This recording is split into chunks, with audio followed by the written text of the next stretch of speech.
Very first day teacher వచ్చారు, పాట చెప్తారు. ఈ అమ్మాయి ఏం చేసింది సార్, బ్యాగ్లో నుంచి ఒక సిగరెట్ పెట్టేసి ఇలా, అప్పుడు నేను సిగరెట్లు కలిసేవాడు, తీసుకున్నాను. తను వెలిగించుకుని నాకు కూడా వెలిగించి, మీ ఇద్దరు పాట జరుగుతుంది, చాలా మంది సిగరెట్ కూడా కలుస్తారు. పర్సనల్ లైఫ్ ని జేఎన్యూ చాలా మలుపులు తిప్పింది. I really want to know about that story. నేను నిర్మల ఇలా పెళ్లి చేసుకోదలుచుకున్నాము, పలానా చోట చేసుకుంటున్నాము, మీరు తప్పకుండా రండి అని 25 ఇండియన్ లెటర్ పోస్ట్ చేశాను. అవే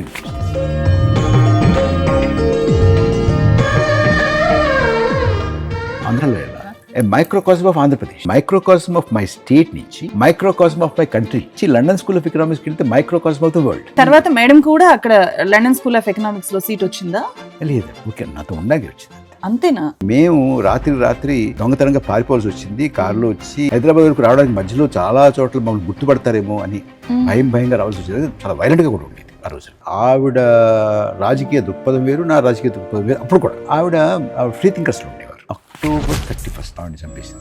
Mrs. Gandhi is assassinated. అలా ఉత్తరాదికి వెళ్తూ ఉంటే రైలుకి ఎక్కించుకోవడం నుంచోడానికి తప్ప ఖాళీ లేదు. 10-12 గంటలు ప్రయాణం చేసి మొత్తానికి ఢిల్లీ స్టేషన్లో దిగాను. దిగి చూస్తే నిర్మానుష్యంగా ఎవరు లేరు, రైడ్స్ జరుగుతున్నాయి, కర్ఫ్యూ, అంత గందరగోళంగా ఉంది, ఊరంతా తగలబడిపోతుంది.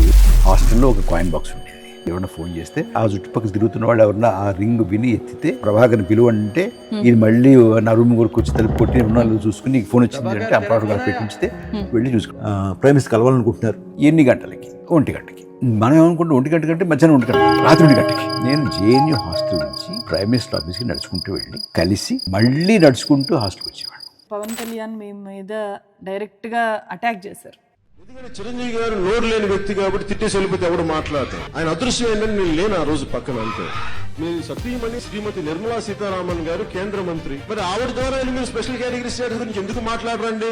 ఆనెస్ట్ గా చెప్పాలంటే ఓల్డ్ సిటీ పక్కన ఎయిర్పోర్ట్ కట్టారు, హైదరాబాద్ బిర్యానీని కూడా ప్రమోట్ చేశాం, మైక్రోసాఫ్ట్ కంపెనీ తీసుకొచ్చాను, నాదెళ్ల సత్య మైక్రోసాఫ్ట్ సీఈఓగా ఎంపికయ్యాడంటే అది మనం చూపించిన చొరవ. స్వాతంత్రం వచ్చిన తర్వాత గాంధీజీ నేను స్వాతంత్రం పట్టుకొచ్చినప్పుడు నేనే పట్టుకొచ్చిన స్వాతంత్రం చెప్పుడు తిరిగాడు. నవ్వుతున్నావు కదా, నవ్వుతున్నావా? అండ్ అగైన్ ఇది కొంచెం సెన్సిటివ్ది సార్. చాలా ఓపెన్ గా హైలీ క్రిటికల్ గా విమర్శలు చేస్తున్నారు. ఈ పరకాల ప్రభాకర్ గారికి పర్సనల్ గా ఒక జెలస్ ఫీలింగ్, ఫైనాన్స్ మినిస్టర్ వాళ్ళ వైఫ్ కాబట్టి ఆ జెలస్ ని మనసులో పెట్టుకొని ఈయన విమర్శలు చేస్తున్నారు. కానీ ఈయన చేస్తున్న విమర్శల్లో వాస్తవం లేదు. ఆనెస్ట్ గా చెప్పుంటావా? హానెస్ట్లీ. ఫ్రెండ్స్, మీరు ఇప్పటిదాకా మన ఛానల్ని సబ్స్క్రైబ్ చేయకపోతే మస్ట్గా సబ్స్క్రైబ్ చేయండి. ఎందుకంటే పాడ్కాస్ట్లు చేయడం అనేది నా ఒక్కదాని వల్ల మాత్రమే అయ్యేది కాదు. దీనికి చాలా టీం వర్క్ ఉంటుంది. 100 గంటలు అందరూ కలిసి పనిచేస్తేనే ఒక పాడ్కాస్ట్, ఒక హైలీ ఇన్ఫర్మేటివ్ పాడ్కాస్ట్ మంచి ఎడిటింగ్తో మీ ముందుకు వస్తుందన్నమాట. ఈ మొత్తం శ్రమని మీ సబ్స్క్రిప్షన్, లైక్, కామెంట్ వీటి వల్ల మేము మర్చిపోయి ఇంకా ఎనర్జెటిక్గా పనిచేయడానికి చాలా చాలా హెల్ప్ చేస్తుంది. So please subscribe and watch it. మీ చిన్నప్పటి లైఫ్ నేను రీసెర్చ్ చేస్తున్నప్పుడు చాలా క్యూరియస్గా అనిపించింది. ఇప్పుడుండే చాలామంది పొలిటీషియన్స్కి మీకున్న లాంటి లైఫ్ లేదు. మీ మదరు పాలిటిక్స్లోకి వచ్చారు and father freedom fighter, 3 time minister. అట్లాంటి పేరెంటింగ్ మీ మీద చాలా ఇన్ఫ్లుయెన్స్ చూపించుంటుంది, చాలా మౌల్డ్ చేస్తుంటుంది. సో నాకు మీ చైల్డ్హుడ్ మెమరీస్లోకి వెళ్తే ఏం గుర్తొస్తాయి? ఇంట్రెస్టింగ్. బికాస్ నేను 59లో పుట్టానమ్మా. నాకు 3 ఏళ్ళు వచ్చేప్పటికి మా నాన్నగారు ఎమ్మెల్యే అయ్యారు. 62 మా నాన్నగారు ఫస్ట్ ఎమ్మెల్యే అయ్యింది. శేషావతారం గారు అంతకుముందు కమ్యూనిస్ట్గా ఉండేవారు, సిపిఐ. అప్పటికి అన్డివైడెడ్ సిపిఐ ఉండేది కదా. 48లో కలకత్తా కాంగ్రెస్లో నెహ్రూ ప్రభుత్వం మీద సాయుధ తిరుగుబాటు చేశారు. అది ఒక పిలిపించారు. అప్పుడు వీళ్ళందరూ అండర్గ్రౌండ్ అయ్యారు. సో మా నాన్నగారు అప్పటికి పెళ్ళి అయింది. మా నాన్నగారు మా అమ్మ ఇద్దరు కూడా ఒక 2 ఏళ్ళు అండర్గ్రౌండ్లో ఉన్నారు. మా నాన్నగారి మీద షూట్ ఎట్ సైట్ ఆర్డర్స్ ఉండేవి, అంటే కనిపిస్తే కాల్ చేసేటువంటి ఆర్డర్స్. సో వాళ్ళు ప్రతిరోజు మా అమ్మ నాన్నగారు ఈ దినదిన గంట అంటారు చూడండి, అలాగా. అంటే అమ్మ యాక్టివిస్టా? యాక్టివిస్ట్. ఓ, లవ్ మ్యారేజ్ కదా వాళ్ళది? లవ్ మ్యారేజ్ అంటే లవ్ మ్యారేజ్ అంటారా, లేకపోతే అది ఇంటర్ కాస్ట్ మ్యారేజ్? కులాంతర వివాహం. ఏం కులాలు వాళ్ళు? మా నాన్నగారు ఏమో బ్రాహ్మణమ్మ, మా అమ్మ ఏమో గౌడ. విప్లవాత్మకమైనటువంటి వివాహం అది. ఒకటి కులాంతర వివాహం, రెండోది దండల పెళ్లి, మంత్రాలు ఉండవట, అదేం పెళ్ళి. అదేదో ఒక స్టేజ్ కట్టి ఆ స్టేజ్ మీద దండలు మార్చుకుంటారట, ఏదో ప్రమాణ పత్రాలు చదువుతారట అని అదొక వింత అని తండోపతండాలుగా జనం వచ్చి ఆ పెళ్లికి చూశారట. నేను పుట్టేటప్పటికి ఆయన ఆల్రెడీ ఎమ్మెల్యే. మాకు జోసెఫ్ మావయ్య ఉండేవాడు, ఖదర్వలి బాబాయ్ ఉండేవాడు, జాన్ పాల్ అన్నయ్య ఉండేవాడు. ఇలా కులాలు మతాలు మాకు అసలు చిన్నప్పటి నుంచి తెలియదు, భేదాలు తెలియదు. కులం వాళ్ళు వేరే అంటే అప్పుడు పొలిటీషియన్స్ అంటే ఆదర్శవంతంగానే ఉంటారు అంటే అనేలాంటి అనుకోవచ్చు మూమెంట్ కదా అది. ఫ్రీడమ్ ఫైట్ తర్వాత ఆ పాలిటిక్స్ అట్లా ఉండేవి కదా. నాకు 2-3 ఉదంతాలు బాగా గుర్తుంటాయి. స్కూల్లో జాయిన్ చేయడానికి మా నాన్నగారు నన్ను తీసుకుని, ఎమ్మెల్యేగా ఉండేది, నన్ను తీసుకుని మా మున్సిపల్ స్కూల్లో సత్యమేస్టర్లు పడినవాళ్ళం. నాకు ఆ వయసులోనే ఒకటి బాగా రిజిస్టర్ అయింది తులసి. ఆయన నా పేరు రాశారు, తండ్రి పేరు ఆయన పేరు రాసుకున్నారు, కులం ఆయన దగ్గర డాష్ పెట్టారు, మతం అనే దగ్గర డాష్ పెట్టారు. అదే బాగా గుర్తుంది. ఓకే, అంటే ఆయనకి నమ్మకాలు లేవు. అంటే మనం ఎందుకు చెప్పాలి అనేది కులంతో సంబంధం లేదు, ఆయన కులాన్ని వదిలేశారు. అంటే ఆవేళ ఉన్నటువంటి కేటగిరీస్ ప్రకారం ఆయన వేరే కులం వారితో వివాహం చేసుకున్నారు. వారిద్దరికి పుట్టినట్టు నాకేం కులం ఉంటుంది? అంతే కదా. అంచేత రెండింటికి, కులానికి మతానికి కూడా డాష్ పెట్టి ఆయన నన్ను జాయిన్ చేశారు. ఒకటి. రెండోది, నేను డిగ్రీకి వచ్చేటప్పటికి ఆయన మళ్ళీ ఎమ్మెల్యే. అప్పటికి నన్ను ఆయన నర్సాపురంలో నేను మా నాన్నగారు కలిపి ఆర్టీసీ బస్ ఎక్కి వచ్చి నన్ను జాయిన్ చేసిన తర్వాత, నన్ను హాస్టల్కి తీసుకెళ్ళిన తర్వాత హాస్టల్లో దిగబెట్టి ఆ రిక్షా అక్కడ ఆపుకున్నారు ఆయన. మళ్ళీ ఆ రిక్షాలో విజయవాడ బస్ స్టాండ్కి వెళ్ళి ఇంటికి వెళ్ళిపోయారు. అంతా బస్సులో. అంటే ఒక ప్రజాప్రతినిధి అయినా కూడా ఏదో నేను ఈ ప్రాంతానికి నేను ఒక రాజుని ఇప్పుడు అనేటువంటి ఆ రకమైనటువంటి భావన లేకుండా. అండ్ అప్పుడు మనీ పాలిటిక్స్ కూడా చూసుని ఉండరు. మీ నాన్నగారు గెలవడానికి ఖర్చు పెట్టడము ఇవన్నీ నేను గుమ్మడి నరసయ్య గారిని అడిగితే ఆయన మొన్నటి దాకా కూడా ఆయన కూడా ఖర్చు పెట్టలేదు. కానీ సేమ్ అట్లాంటి అట్మాస్ఫియరే మీరు నాకు చూపిస్తున్నారు ఇప్పుడు. మా నాన్నగారు ఎలక్షన్స్కి, ఫస్ట్ ఎలక్షన్కి 7,000 అయింది, 62. 78లో మా నాన్నగారు ఆఖరి ఎలక్షన్. 75,000 అయింది. ఇప్పుడు 75,000 అంటే ఒక 10 ఓట్లు కొనొచ్చేమో, అంతేనా? లేకపోతే 7 ఓట్లే, మహా అయితే 8 ఓట్లు కొనొచ్చు. మొత్తం ఎన్నిక ప్రచార సామగ్రి అంటే జెండాలు కావాలి. జెండాలు ఏ పార్టీ టైలర్ ఆ పార్టీకే. ఇప్పుడు కమ్యూనిస్ట్ టైలర్ ఉంటాడు, కాంగ్రెస్ టైలర్ ఉంటాడు. కాంగ్రెస్ టైలరు ఇంకో పార్టీకో ఇంకో క్యాండిడేట్కో జెండాలు కుట్టడు.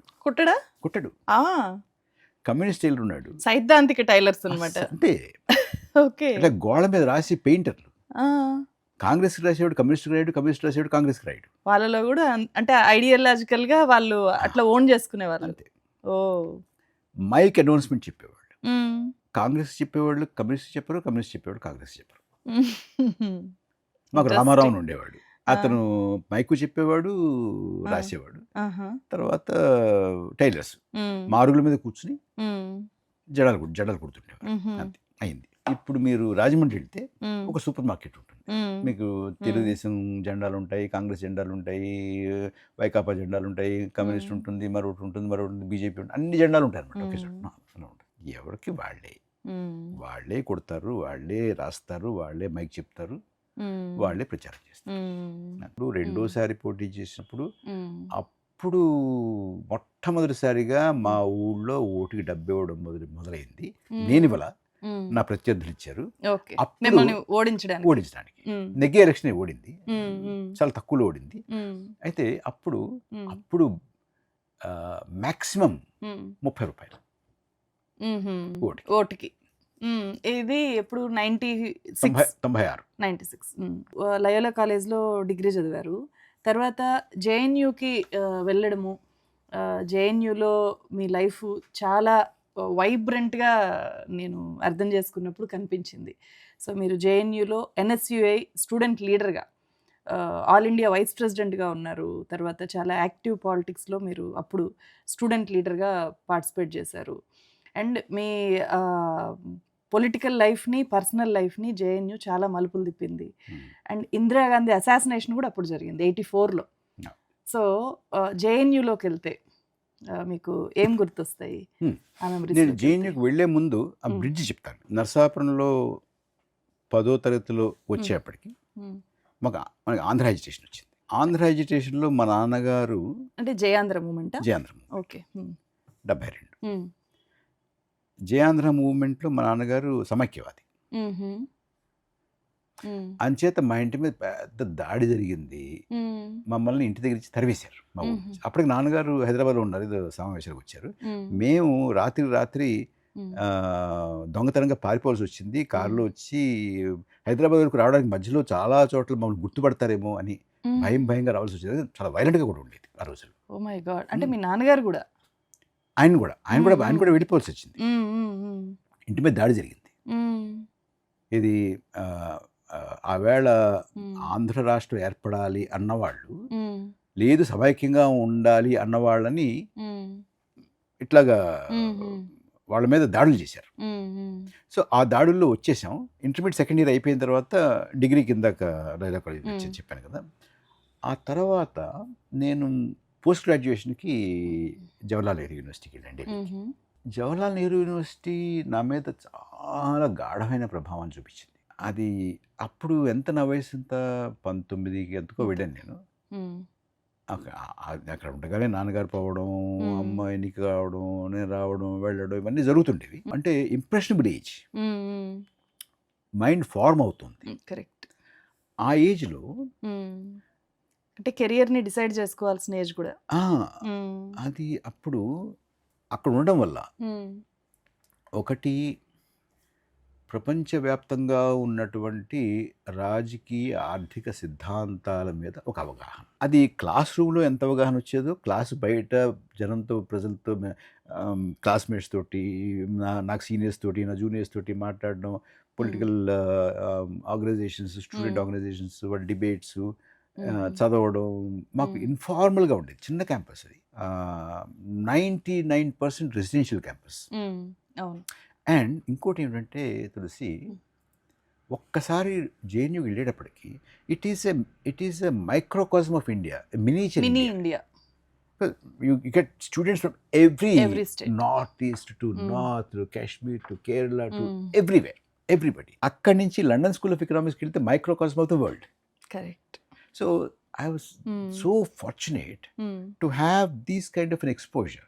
అది నాకు యాదృచ్ఛికంగా వచ్చింది, అదృష్టం కొద్దీ వచ్చింది కదా. అంటే మీరు జేఎన్యూకి వెళ్ళాలి అనేది చాలా కాన్షియస్ గానే తీసుకున్నారు కదా. అంటే ఇక్కడ ఓయూ ఉంది, చాలా మంది అప్పట్లో మీ కాంటెంపరీస్ ఆ ఏజ్ వాళ్ళు ఓయూ చూస్ చేసుకుంటారు. నేను లోయలాలో చదువుతున్నప్పుడు లోయలా నుంచి ఒకళ్ళిద్దరు జేఎన్యూకి వెళ్ళారు. వాళ్ళ గురించి పెద్ద లెజెండ్స్ కింద చెప్పుకుంటూ ఉండేవాళ్ళం. క్రేజ్ అది. నాకు కూడా నేను కూడా వెళ్ళాను. టెస్ట్ రాశాను, అడ్మిషన్ వచ్చింది, చేరాను, చదువుకుంటున్నాను. నాకు ఈ ఎక్స్ప్రెషన్ అంతా వచ్చింది. ఒకటి, రకరకాల అంటే సిద్ధాంతపరమైనటువంటి వాదోపవాదాలు, సంఘర్షణలు, ఏ సిద్ధాంతం ఏమిటి అనేది తెలుసుకోవడం మొట్టమొదట. మీ ఐడియాలజీ కాంగ్రెస్ ఫ్యామిలీ నుంచి ఉన్నారు కాబట్టి అట్లా ఉండేది.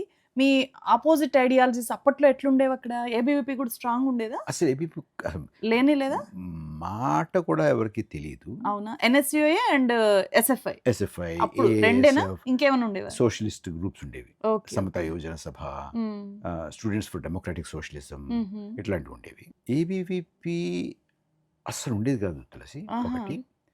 రెండోది, ఒకవేళ అటువంటి సిద్ధాంతపరమైనటువంటి భావాలు ఎవరికన్నా ఉన్నా కూడా చాలా చాలా సిగ్గుపడేవాడు, మాట్లాడేవాడు కాదు. అంటే ఒక రకమైన రాజకీయ అస్పృశ్యత. అయ్యో, నేను గనక ఇలాంటి మాట మాట్లాడితే నన్ను ఏమనుకుంటారు, అదే అంటే నా వ్యక్తిత్వాన్ని తక్కువ చేసుకున్నట్టు అవుతుంది కదా అని సిగ్గుగా ఉండేది. ఇప్పుడు అది పెద్ద ఫ్యాషన్ అయింది అనుకో. అక్కడ ఇప్పుడు మీరు వెళ్ళింది స్టూడెంట్ లీడర్ అయ్యారు కదా. తర్వాత బీయింగ్ ఏ నర్సాపురం అనే ఒక normal, it's not a city or town, small town guy, జేఎన్యూలో ఎట్లా ఒక స్టూడెంట్ లీడర్, దట్టు ఎన్ఎస్యుఏకి ఆల్ ఇండియా వైస్ ప్రెసిడెంట్ స్థాయికి ఎట్లా వెళ్ళగలిగారు? నేను చదువుకుంటున్నప్పుడు నా ఎంఏ అయిపోయి నేను ఎంఫిల్లో రిజిస్టర్ చేసుకున్న తర్వాత, రీసెర్చ్కి రిజిస్టర్ చేసుకున్న తర్వాత మా ప్రొఫెసర్ ఒక ఆయన లాంగ్ లీవ్ మీద వెళ్ళాడు. వెళితే మా స్కూల్ డీన్ నన్ను పిలిచి, ఆయన లాంగ్ లీవ్ మీద వెళ్ళాడు కదా, ఈ 1 year నువ్వు క్లాసెస్ తీసుకుంటావా అని అడిగారు. ఓకే. ఓ. సో ఇప్పుడు ఏమైందంటే యాదృచ్ఛికంగా నాకు 1 year జూనియర్ అయినటువంటి స్టూడెంట్స్, జస్ట్ 1 year జూనియర్ అయినటువంటి స్టూడెంట్స్ నాకు స్టూడెంట్స్ అయ్యారు. ఓకే. సో ఎందుకు ఆయన నేను బ్రైట్ అనుకున్నాడు. ఎంతో అంత నాకు ఆర్గనైజేషన్ ఎబిలిటీస్ ఉన్నాయి కాబట్టి నేను ఎన్ఎస్యులో యూనిట్ ప్రెసిడెంట్ అయ్యాను. యూనిట్ ప్రెసిడెంట్ అయ్యి ఇక్కడ నేను ప్రగతి బాగా సాధిస్తున్నాను, కాస్త దీనికి ఎక్కువ ఆదరణ వస్తుంది అనేప్పటికీ నేషనల్ లీడర్షిప్ కూడా ఇలాంటి వాళ్ళని మనం నేషనల్ కమిటీలో పెడితే బాగుంటుంది అని నేషనల్ కమిటీలోకి తీసుకున్నారు. జేఎన్యూలో మా క్లాస్ రూమ్లో అందరం కలిసి కూర్చునేవాళ్ళు. ఒకే బెంచ్లో ఆడమగ ఉండొచ్చు, ఇది ఆడపిల్లలు ఉండొచ్చు, మగవాళ్ళు ఉండొచ్చు, ఆడమగ కూడా ఉండొచ్చు. అలా అప్పట్లో అట్లాంటిది అది అసలు మీకు అంటే ఆశ్చర్యపోయారా ఫస్ట్ వెళ్ళినప్పుడు? ఫస్ట్ డే అయితే అసలు ఏమిటిది, అప్పుడు నేను సిగరెట్లు కాల్చేవాడిని. ఓకే. ఓకే. నువ్వు నమ్మవు తులసి, నేను కూర్చుంటే నా పక్కన ఒక అమ్మాయి వచ్చి కూర్చుంది. First day, very first day, ఏమిట్రా అనుకున్నాను నేను. సరే కూర్చుంది అమ్మాయి వచ్చి, టీచర్ వచ్చారు, ప్రొఫెసర్ వచ్చారు, పాట చెప్తున్నారు. ఈ అమ్మాయి ఏం చేసింది తెలుసా, బ్యాగ్లో నుంచి ఒక సిగరెట్ పెట్టి తీసి ఇలా అంది. అప్పుడు నేను సిగరెట్లు కాల్చేవాడిని, తీసుకున్నాను. తను వెలిగించుకుని నాకు కూడా వెలిగించి, మీ ఇద్దరు పాఠం జరుగుతుంది, చాలా మంది సిగరెట్ కూడా కలుస్తున్నారు. That is the kind of freedom and the kind of informal atmosphere and not to be outdone by us. The professor, some of the professors also use to smoke while teaching. మామూలుగా మనం actually మా ఊళ్ళో అయితే మేము cycle మీద వెళ్తుంటే మా master కనపడితే దిగేవాళ్ళం. సైకిల్ దిగడం లేదు, ఏం లేదు, ఇది కూడా కూర్చోవడం, కాళ్ళ మీద కలిసి కూర్చోవడం, మాట్లాడడం. ఆయన చెప్పిన దానికి మేము వ్యతిరేక భావాలను కూడా మేము వ్యక్తపరిచేవాళ్ళం. బాగుండేది, మామూలుగా ఉండేది. తర్వాత రకరకాల ఇందా చెప్పినట్టుగా సిద్ధాంతాలతోటి పరిచయం. తులసి విపరీతంగా చదువుకునేవాళ్ళం. ఆ రోజుల్లోనే మా యూనివర్సిటీ లైబ్రరీ 24 hours తెరిచి ఉండేది. 24 hours, ఎప్పుడు కావాలంటే అప్పుడు లైబ్రరీకి వెళ్ళొచ్చు, ఎప్పుడు కావాలంటే అప్పుడు వచ్చేసేయచ్చు. రాత్రి వచ్చి అన్ని పనులు చూసుకుని భోజనం చేసి కాసేపు కూర్చుని 10 గంటలకు లైబ్రరీకి వెళ్ళొచ్చు. తెల్లవాళ్ళు చదువుకోవచ్చు. వెళ్ళకపోయినా అడిగేవాళ్ళు, క్లాస్కి అటెండెన్స్ అలా కూడా ఏ ఉండేది. అంత అలా ఉండేది. చదువుకునేవాళ్ళు బాగా చదువుకునేవాళ్ళం, డిస్కస్ చేసేవాళ్ళం, డిబేట్ చేసేవాళ్ళం, సిద్ధాంతపరమైనటువంటి డిబేట్లు చేసేవాళ్ళు, ఇన్ఫార్మల్గా ఉండేది. అంటే నాకు బాగా వంట పట్టినవి ఏంటంటే, ఒకటి సిద్ధాంతపరమైనటువంటి పరిచయం, రకరకాల సిద్ధాంతాలతో పరిచయం. రకరకాల సిద్ధాంతాలతో పరిచయం అయింది కాబట్టి రకరకాల సిద్ధాంతాలతోటి సహజీవనం. నువ్వు పొలిటికల్గా అపోజ్ చేయొచ్చు, కానీ దీన్ని మట్టు పెట్టాలనేది కాదు. అవతల ఆర్గ్యుమెంట్ని కూడా సంపూర్ణంగా ఆ ఆర్గ్యుమెంట్ విని అర్థం చేసుకుని మైండ్లో పెట్టుకునేటువంటి ఒక పద్ధతి అలవాటైంది, ఒక సంస్కృతి అలవాటైంది. అండ్ అది డెమోక్రసీకి ఫండమెంటల్. కరెక్ట్. సో ఆ democratic spirit, tolerance and male female segregation లేకపోవడం, హైరార్కీ లేకపోవడం, టీచర్కి స్టూడెంట్కి లేకపోతే వైస్ ఛాన్సలర్కి మాకు ఈ రకమైన హైరార్కికల్ రిలేషన్షిప్ లేకపోవడం ఆశ్చర్యం. బట్ మేము అనుభవించాం ఆ రకమైనటువంటి డెమోక్రటిక్ ఐడియా, డెమోక్రటిక్ స్పిరిట్. ఆ డెమోక్రటిక్ స్పిరిట్ని ఇంప్లిమెంట్ చేసేటటువంటి థాట్ ప్రాసెస్ ఆ ఇన్స్పిరేషన్ ఇచ్చింది. ఆ రోజుల్లో ఎన్ఎస్యూకి చాలా ప్రామినెన్స్ ఉంది. అవును. ఎందుకంటే అప్పుడు రాజీవ్ గాంధీ కొత్తగా రాజకీయాల్లోకి వచ్చాడు. ఆయన ఈ young organisations, front organisation, youth కాంగ్రెస్ని, ఎన్ఎస్యూని, మహిళా కాంగ్రెస్ని, ఇటువంటి వాటిని బాగా ఆయన ప్రోత్సహించేవారు. మాతో ఎక్కువగా మాట్లాడుతుండేవారు, చాలా యాక్సెస్ ఇచ్చేవారు, మాట్లాడుతున్నారు. ప్రైమ్ మినిస్టర్ అయిన తర్వాత కూడా మద్దతు బాగుండేవాడు. అలా ఉన్నటువంటి సమయంలో అంటే ఎన్ఎస్యుఐ మాట వింటాడు ఈయన, మరి ఆయనే కదా పార్టీలో పెద్ద ఇన్ఫ్లుయెన్షియల్ రూల్ ఉన్నటువంటి వాడు. అంచేత మేము కుర్రాళ్ళ చిన్నవాళ్ళం, ఎన్ఎస్యుఐ వైస్ ప్రెసిడెంట్, నువ్వు ఈ రాష్ట్రాలకు నువ్వు ఇన్ఛార్జ్, ఆ రాష్ట్రాలకు నువ్వు ఇన్ఛార్జ్, ఈ రాష్ట్రాలకు నువ్వు ఇన్ఛార్జ్ అని అంటుండేవాడు. నేను పంజాబ్కి ఇన్ఛార్జ్. ఆ రోజుల్లో పెద్ద ఇన్సర్జెన్సీ. అవునా? పంజాబ్కి ఇన్ఛార్జ్, ఎన్ఎస్యుఐ ఇన్ఛార్జ్. అప్పుడు ఆ ఎన్ఎస్యుఐకి అప్పుడు పోటీగా all India Sikh student federation ఉండేది, ఏఎస్ఎస్ఎఫ్ అనేవాళ్ళు. వాళ్ళు వెరీ వైలెంట్, చంపేస్తుండేవాళ్ళు. మా వాళ్ళని కూడా చాలా మంది చంపేశారు అప్పుడు ఎన్ఎస్యుఐ వాళ్ళు. సో అక్కడికి పర్యటనకి వెళ్ళేవాడిని.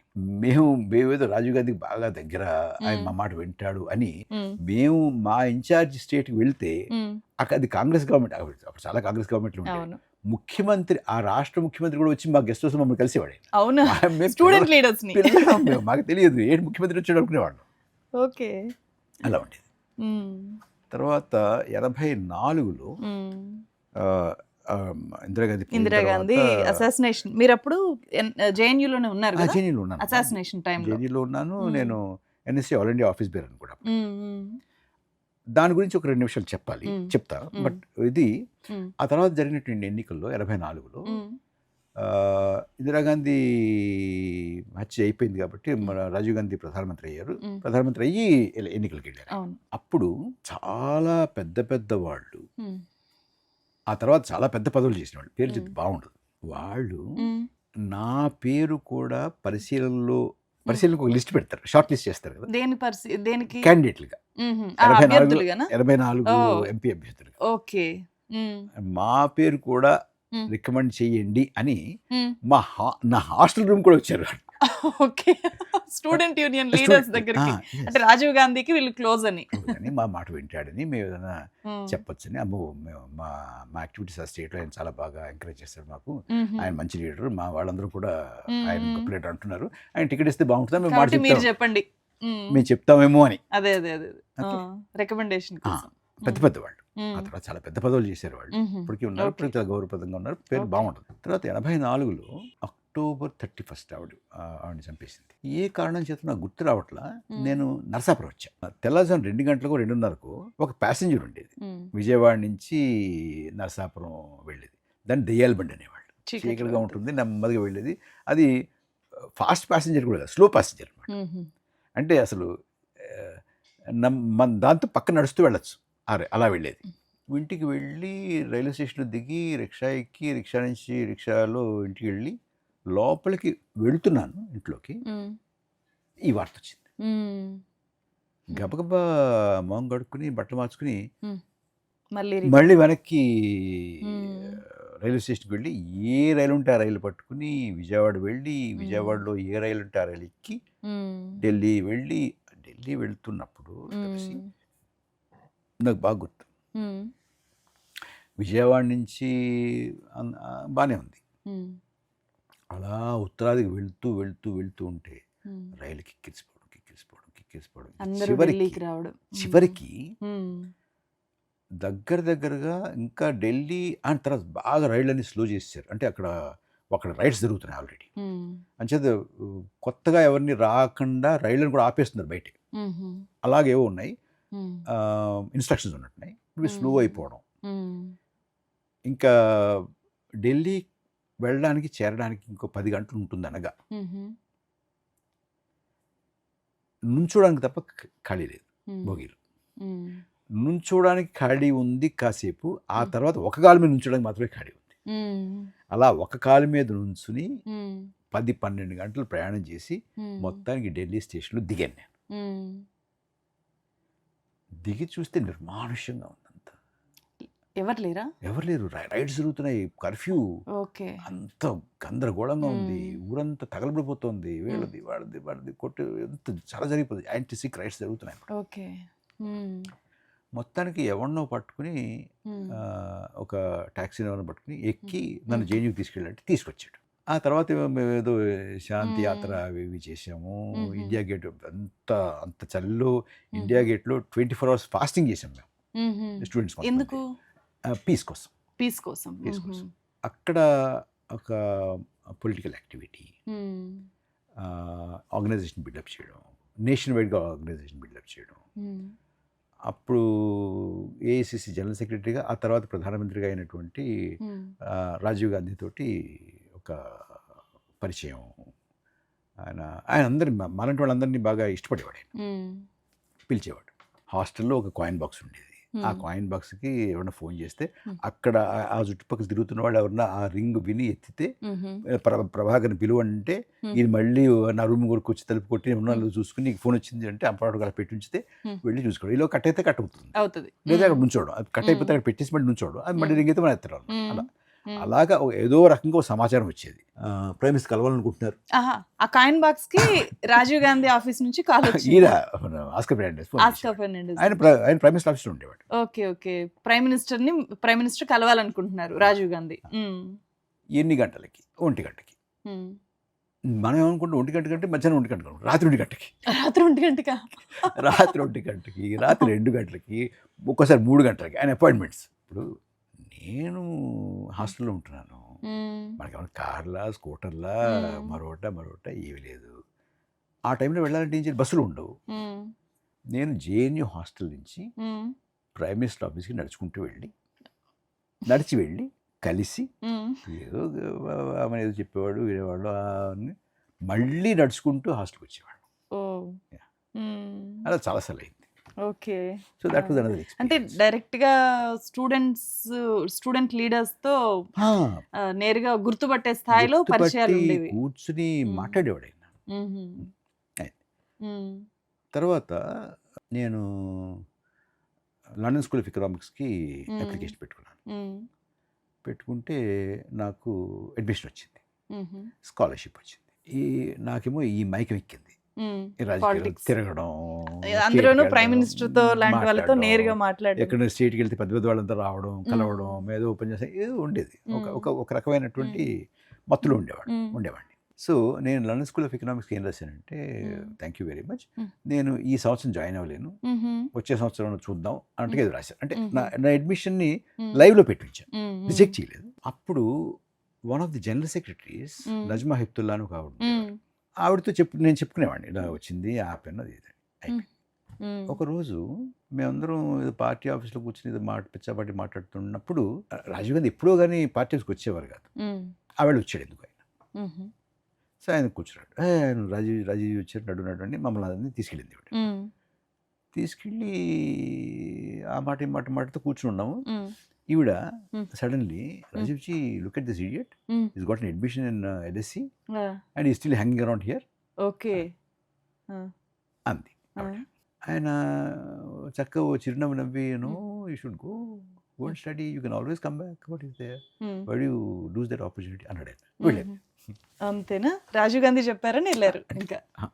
ఓకే ఓకే, అలా జరిగింది. అయితే నాకు ఇక్కడ ఒక క్యూరియాసిటీ ఏంటంటే సార్, అప్పుడు మీతో పాటు పనిచేసిన వాళ్ళు అండ్ మీ పర్సనల్ లైఫ్ని కూడా చాలా ఇన్ఫ్లుయెన్స్ చేసింది కదా జేఎన్యూ. మీకు అభ్యంతరం లేకపోతే యూ ప్లీజ్ షేర్ సంథింగ్. అప్పట్లో స్టూడెంట్స్ రిలేషన్స్ ఎట్లా ఉండేవి? స్టూడెంట్స్, కొత్త పరిచయాలు, మీరు అన్నట్టు వేరే రాష్ట్రాల నుంచి అందరు ఒక దగ్గరకు వస్తారు, వాళ్ళ మధ్య రిలేషన్షిప్స్, తర్వాత వాళ్ళ కెరియర్స్ని నెక్స్ట్ లెవెల్కి తీసుకెళ్ళడము, ఇలాంటివి. అండ్ అప్పుడు మీతో పనిచేసిన వాళ్ళు, ఆ తర్వాత సీతారాం యేచూరి గారు కూడా అప్పుడేనా? నాకన్నా సీనియర్ కదా. జేఎన్యూలో సీనియర్ జూనియర్ ఏముండేది కాదుగా, కాంటెంపరీస్. లండన్ స్కూల్ ఆఫ్ ఎకనామిక్స్కి వెళ్ళేటప్పటికి మీకు పెళ్ళి అయిపోయింది. పెళ్ళైన తర్వాత అసలు తొందరగా, సో నాకు సెప్టెంబర్లో పెళ్ళైంది, అక్టోబర్లో వెళ్ళాను. I really want to know about that story. If you don't mind. వివరంగా చెప్తే బాగుండదు, ఎందుకంటే ఇప్పుడు పబ్లిక్ లైఫ్లో ఉన్న వాళ్ళ గురించి మనం ఎక్కువ మాట్లాడుకోవడం బాగుంటుంది. I have to respect, I respect quite a lot. అది అలా ఉంచుదాం. ఆ విషయం చుట్టూ ఉన్నటువంటి చెప్తాను. యాక్చువల్గా ఆ రోజుల్లో నేనున్న హాస్టల్ జీలం నంబరు, ఇప్పుడు లేదా ఆ అట్మాస్ఫియర్ లేదు. ఇప్పుడు Jhelum hostel was a combined hostel, అమ్మాయిల అబ్బాయిల కంబైన్డ్ హాస్టల్. అమ్మాయిల అబ్బాయిలు కంబైన్ అయితే ఒక వింగ్ అమ్మాయిలది, ఒక వింగ్ అబ్బాయిలది, కామన్ డైనింగ్ హాల్, అన్ని facilities common. So that was an experiment. Men and women, boys and girls of that maturity, you are in the university, you can live together without any problem. The atmosphere was political. And I must say this to you, education was so cheap. ఈ private అశోకాలు, lovely universities ఇట్లా కాదు కదా.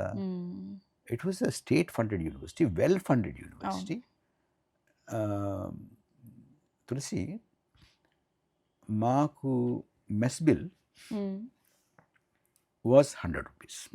Never ever more than 100 rupees. 101 రూపాయి అయితే మేము చిన్న procession తీసి డీన్ ఆఫ్ స్టూడెంట్స్ వెల్ఫేర్కు వైస్ ఛాన్సలర్ దగ్గరకు వెళ్ళి 100 రూపాయ మీద ఖానాదు అనేవాళ్ళం. So 100 rupees is our mess bill.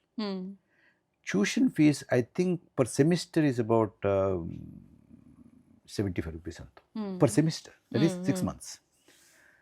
Hostel room rent I think 120 rupees per semester, which works out to be about 20 rupees a month.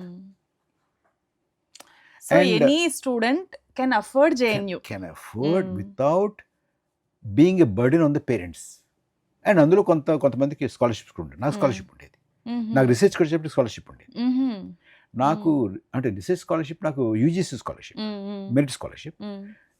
Research scholarship నాకు నేను ఎంఫిల్లో జరగానే నాకు 600 రూపీస్. 600 రూపీస్ అంటే నాకు మొత్తం ఢిల్లీ మొత్తానికి బస్ పాస్ 12.5, 12 రూపీస్ 50 పైసా. క్యాంపస్లో టీ 25 పైసా. So అంత లావిష్గా ఉన్నా కూడా బీర్ 5 రూపాయలు. క్యాంపస్ లో బీర్ కూడా దొరికేదా? క్యాంపస్లో దొరికేది కదా, తెచ్చుకునేవాళ్ళం. ఓకే, అదే కదా క్యాంపస్. లేదు, క్యాంపస్ దొరికేది కదా. ఓకే, ఎంత లావిష్గా బతికినా కూడా ఇంకొక 300-350 రూపాయలు నాకు మిగిలేది నెలకి. ఇలా మిగులుతూ ఉండగా మరొక 2-3 నెలల్లో సడన్గా యూజీసీ మా రీసెర్చ్ స్కాలర్షిప్ని 600 నుంచి 1000 రూపాయలు చేశారు. ఇంకా పెరిగింది. ఓకే, సో దాట్ చూసి అంటే research and students, universities were looked after well, funded well everywhere. అంటే అందుకే జేఎన్యూ చాలా మంది ఇంటెలెక్చువల్స్ ని, చాలా మంది పొలిటీషియన్స్ ని, చాలా మంది ఆర్థికవేత్తల్ని ఇవ్వగలిగింది దేశానికి. ఇంకేమైనా మీ పర్సనల్ లైఫ్ గురించి షేర్ చేస్తారా? అక్కడ ఎట్లా మౌల్డ్ అయింది and how you both choose each other? అంటే మీ పెళ్ళి కూడా మీ పేరెంట్స్ లాగా జరిగిందా, ఆర్ జేఎన్యూ క్యాంపస్ లో చేసుకున్నా? లేదు, మా పెళ్ళి నా పెళ్ళి అప్పుడు ఇంకా మెడ్రాస్, అది ఇప్పుడు చెన్నై ఉంటున్నాం కదా, మెడ్రాస్లో జరిగింది. మాకు తెలుసు క్యాంపస్లో మీ ఇద్దరికి పరిచయం ఉంది. అయితే ఆవిడ రాజకీయ దృక్పథం వేరు, నా రాజకీయ దృక్పథం వేరు. అప్పుడు కూడా అంటే భిన్న కోణాలా? అప్పుడు కూడా భిన్న కోణాలు కానీ అంటే అప్పుడు మీరు అన్నారు అప్పుడు ఏబీవీపీ లేదు. ఆవిడ ఫ్రీ థింకర్స్లో ఉండేవారు. ఫ్రీ థింకర్స్ అంటే అసలు ఏ పొలిటికల్ పార్టీకి సంబంధం లేకుండా స్టూడెంట్సే ఫ్రీగా ఆలోచించాలి. ఈ ఐడియాలజీ కమ్యూనిస్టు, సోషలిస్టు అలాంటివి అంటే ఐడియాలజీలకి అంటే మోసలో ఉండకూడదు అనేటువంటి ఒక ఆర్గనైజేషన్. ఓకే, అందులో ఉండేవారు. అది కూడా ఫ్రీ థింకర్స్ కూడా జేఎన్యూ లో చాలా స్ట్రాంగ్ గా. అది ఆల్ ఇండియా ఆర్గనైజేషన్ కాదు, only JNU organisation. Okay, so అప్పుడు రాజకీయ దృక్పథాలు వేరైనా మేము చాలా స్నేహంగా ఉండేవాళ్ళం, మాట్లాడుకుంటూ. అంటే సేమ్ బ్యాచ్ మేట్సా? నాకన్నా తను 80లో వచ్చింది, నేను 78లో వెళ్ళాను. 2 ఏళ్ళ తర్వాత వచ్చింది. జూనియర్. కానీ ఒకటే వయసు, ఒకటే, సేమ్ ఏజ్. 6 నెలలు అంత తేడా. 6 నెలలు, 59 ఇద్దరు. ఆవిడ ఆగస్టు, నేను జనవరి. నేను అప్పుడు సరే పెళ్లి చేసుకుందాం అనుకున్నాము. నేను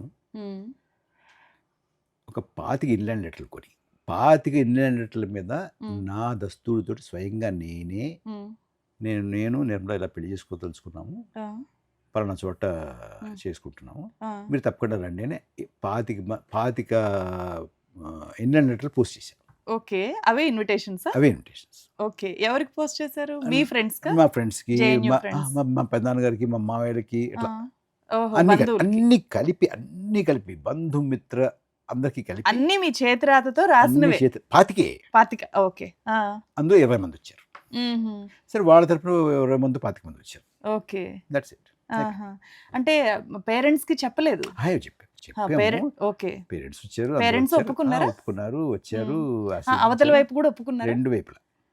ఇంటర్ కాస్ట్ మ్యారేజ్ కాదు కదా? ఇంటర్ కాస్ట్ అంటే ఇంటర్ రీజియన్ కదా. ఇంటర్ రీజియన్ నా కాస్ట్ లేదు కదా, నేను ఎవరిని పెళ్లి చేసుకున్నాక ఇంటర్ కాస్ట్ అది ఇంటర్ కావచ్చు, బట్ అట్లాంటి చర్చ కూడా వచ్చి ఉండదు కదా. అంటే నాకు ఇప్పుడు అనిపిస్తుంటుంది, ఈ రోజుల్లో పిల్లలకి అసలు ఈ రోజుల క్రైటీరియాతో చూస్తే నాకు పెళ్ళి అయ్యేదే కాదు. అయితే నాకు ఒక డౌట్, భిన్నమైన వ్యక్తులు అంటే సేమ్ ఐడియాలజీ కాదు, సో ఎన్ఎస్యుఐలో కాదు మేడం ఉన్నది. అప్పుడు అంటే మీకు అసలు ఎట్లా ఒకరికొకరు నచ్చారు అనేది అంటే నేను చెప్పాను కదమ్మా, అంటే భిన్నమైనటువంటి విరుద్ధమైనటువంటి రాజకీయ సిద్ధాంతాలతో కూడా సహజీవనం ఉంది మాకు campus. That is the magic of జేఎన్యూ. అంటే తను కూడా చాలా యాక్టివ్గా ఉండేది. స్టూడెంట్ లీడరా? Leader not in the sense of పోస్టో సెక్రటరీయో ప్రెసిడెంట్ అట్లా కాదు, but she use to very active.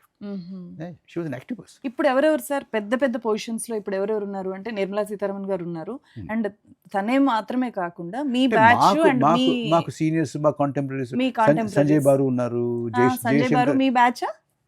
నాకన్నా పెద్దవారు. పెద్ద, ఓకే. జయశంకర్ నాకన్నా పెద్దవారు. Same campus. అంటే జయశంకర్ గారు కూడా మీకు అప్పుడు బాగా తెలుసా? అప్పుడే చాలా క్లోజ్ గా తెలియదు, తెలుసు. Same campus. తర్వాత ఇంకోటి ఏంటంటే ఆయన తండ్రి మాకు అప్పుడప్పుడు గెస్ట్ లెక్చర్కి వచ్చేవారు, సుబ్రహ్మణ్యం జయశంకర్ తండ్రి. సుబ్రహ్మణ్యం గారు. సో అట్లా కూడా తెలుసు. ఇంకొక దిగ్విజయ్ సింగ్ అని, ఈ ఇప్పుడున్న దిగ్విజయ్ సింగ్ కాదు, చంద్రశేఖర్కి బాగా క్లోజ్ గా ఉండేటువంటి ఒక దిగ్విజయ్ సింగ్ అని బీహార్ నుంచి ఒక ఆయన ఉండేవాడు. ఓకే. ఆయన ఎంపీ చేశాడు. తర్వాత చంద్రశేఖర్ గారు ప్రధానమంత్రిగా ఉన్నప్పుడు ఆయనకి minister of state for external affairs చేశారు. ఆయన అకాల మృత్యు పోయాడు. ఆయన ఉండేవాడు. సో ఆ తర్వాత అంటే మీరు లండన్ కి వెళ్ళాలి అనేది రాజీవ్ గాంధీ గారు చెప్పారు. చెప్పడం అంటే మీకు వచ్చింది సీటు, ఆ డెసిషన్ వెళ్ళవా ఇక్కడ ఏంటి అన్నట్టుగా అన్నారు కదా ఆయన. సరే వెళ్దాం అనుకున్నప్పుడు వెళ్ళాను అనమాట. వెళ్ళాను. అదొక ఎక్స్పీరియన్స్. అంటే అప్పటికే పెళ్ళైంది కాబట్టి ఇద్దరు కలిసి వెళ్ళారు అంతే? లేదు, ముందునే వెళ్ళాను. 6 నెలల తర్వాత వచ్చారు. నేను 86లో వెళ్ళాను కదా. 86 ఎండ్గా ఇప్పుడు వచ్చింది. సో ఎట్లా ఉంది లండన్లో లండన్ స్కూల్ ఆఫ్ ఎకనామిక్స్? అంటే తర్వాత మేడం కూడా అక్కడ లండన్ స్కూల్ ఆఫ్ ఎకనామిక్స్ లో సీట్ వచ్చిందా? లేదు, ఓకే, నాతో ఉండాలి వచ్చింది. అంతేనా? ఓకే. మేడం అక్కడ చదవలేదా? లేదు, చదవలేదు. ఓకే, మీరే చదివారు అయితే. Okay okay okay. She came as a spouse. Okay okay. ఇప్పుడు మీరు జేఎన్యూలో చదివింది ఎకనామిక్స్, అండ్ అప్పుడు మేడం కూడా ఎకనామిక్స్ కదా జేఎన్యూలో? అవునమ్మా. నేను నాది పొలిటికల్ ఎకానమీ. తనది ఎకనామిక్స్. లండన్ స్కూల్ ఆఫ్ ఎకనామిక్స్లో మీరు రీసెర్చ్ స్టూడెంట్స్ కదా. రీసెర్చ్ స్టూడెంట్స్కి కొన్నాళ్ళు పోయిన తర్వాత, 6 నెలలు పోయిన తర్వాత క్లాసెస్ ఉండవు. కోర్స్ వర్క్ ముందు క్లాసెస్ ఉంటాయి, ఆ తర్వాత రీసెర్చ్. ఎవ్రీ 15 డేస్కి ఒకళ్ళు తర్వాత ఒకళ్ళు మేము చేస్తున్న రీసెర్చ్ ఎంతవరకు వచ్చిందని ఆ ప్రోగ్రెస్ ఒక సెమినార్లో ప్రజెంట్ చేస్తుంటారు. University lecture halls, class rooms 1 year ముందే బుక్ అవుతాయి ఎవరెవరికి. 1 year ముందు. అకాడమిక్ క్యాలెండర్ రావడంతో పలానా రోజు పలానా క్లాసు, పలానా సబ్జెక్టు, పలానా టీచర్ది ఈ రూమ్లో అని ఉంటుంది. It's all printed. సో మాది 3 to 4:30 అనుకో. 4:30కి అవుతుంది అని అంటే 4:15 నుంచి నెక్స్ట్ క్లాస్ వాళ్ళు వచ్చి అక్కడ ఉంటారు కదా, కొంచెం అక్కడక్కడ అలజడి ఉంటుంది, కాస్త శబ్దాలు వినపడుతూ ఉంటాయి. మా ప్రొఫెసర్ అప్పుడు ఏమన్నాడు అంటే, మనం ఇంకా చాలాసేపు మాట్లాడుకోవాల్సి ఉంది, మిగతా వాళ్ళు కూడా వచ్చేసారు, మనం ఎక్కువసేపు ఉంటాము, so let us all shift to the bar. So we use to shift to, అంటే జనరల్గా టీచర్ తీసుకెళ్తే స్కూల్ రన్ చేస్తున్న బార్కి తీసుకెళ్ళేవాడు. ది అంటే ఆనవాయితీ ఏంటంటే ఫస్ట్ డ్రింక్ ప్రొఫెసర్ కొంటాడు. ఎంతమంది ఉంటే 10 మంది ఉంటే 12 మంది ఉంటే 12 మందికి ఏమేమి కావాలని అడిగి వెళ్ళి అందరికి తీసుకొచ్చి ఆయనే చూసిపెట్టాడు. సరే, అక్కడ సశేషంగా ఉన్నటువంటి డిస్కషన్ ఇక్కడ కొంతసేపు చేస్తారు. అయిపోయిన తర్వాత ఎవరో ఒకళ్ళు ఈ గ్రూప్లోంచి వాలంటీర్ చేసి లేచి నెక్స్ట్ నేను తీసుకొస్తానని చెప్పి ఏమేం కావాలి అని వెళ్ళి ఎవరు తీసుకొస్తారు. అట్లా అవుతుండగా ఒక్కొక్కళ్ళు నాకు టైం అవుతుంది వెళ్ళాలి, నాకు బస్ టైం అవుతుంది, నాకు ట్రైన్ టైం అవుతుంది, అక్కడికి వెళ్ళాలి, ఏదో ఉందని అలా వెళ్తారు. చివరికి ఒకళ్ళు ఇద్దరు మిగులుతారు. ఆ ఒకళ్ళు ఇద్దరితోటి అయిపోతుంది అనమాట. కాస్త నవ్వుకునే విషయం చెప్తారు. నేను ఫస్ట్ డే ఇక్కడ క్లాస్లో కూర్చున్నప్పుడు నా పక్కన ఒక అతను ఆఫ్రికా నుంచి, నైజీరియా నుంచి కూర్చున్నాడు. సో నేను పరిచయం చేసుకుని అతను పేరు చెప్పాడు.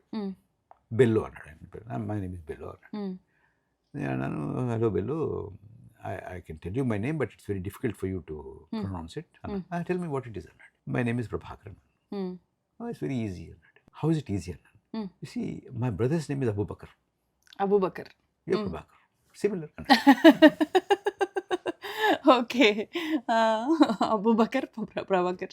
లండన్లో మీకు మోస్ట్ మెమరబుల్ మూమెంట్స్ ఏమున్నాయి పర్సనల్ లైఫ్లో అండ్ చదువులో, ఈ పిహెచ్డి ప్రాసెస్లో ఎలా గడిపారు లండన్లో? పిహెచ్డి ప్రాసెస్లో ఒకటి ఏంటంటే అనేక మందితోటి అండ్ మాకు వెరీ ఫేమస్ పీపుల్ తోటి పబ్లిక్ లెక్చర్స్ ఉండేవి, Nobel laureates. We did a lot of travel in Europe. I did a lot of travel in America. సెమినార్స్కి వెళ్ళేవాడిని, యూనివర్సిటీ పంపిస్తే లేకపోతే పేపర్ ఏదైనా ప్రజెంట్ చేయడానికి డిఫరెంట్ కాన్ఫరెన్సెస్కి వెళ్ళేవాళ్ళం.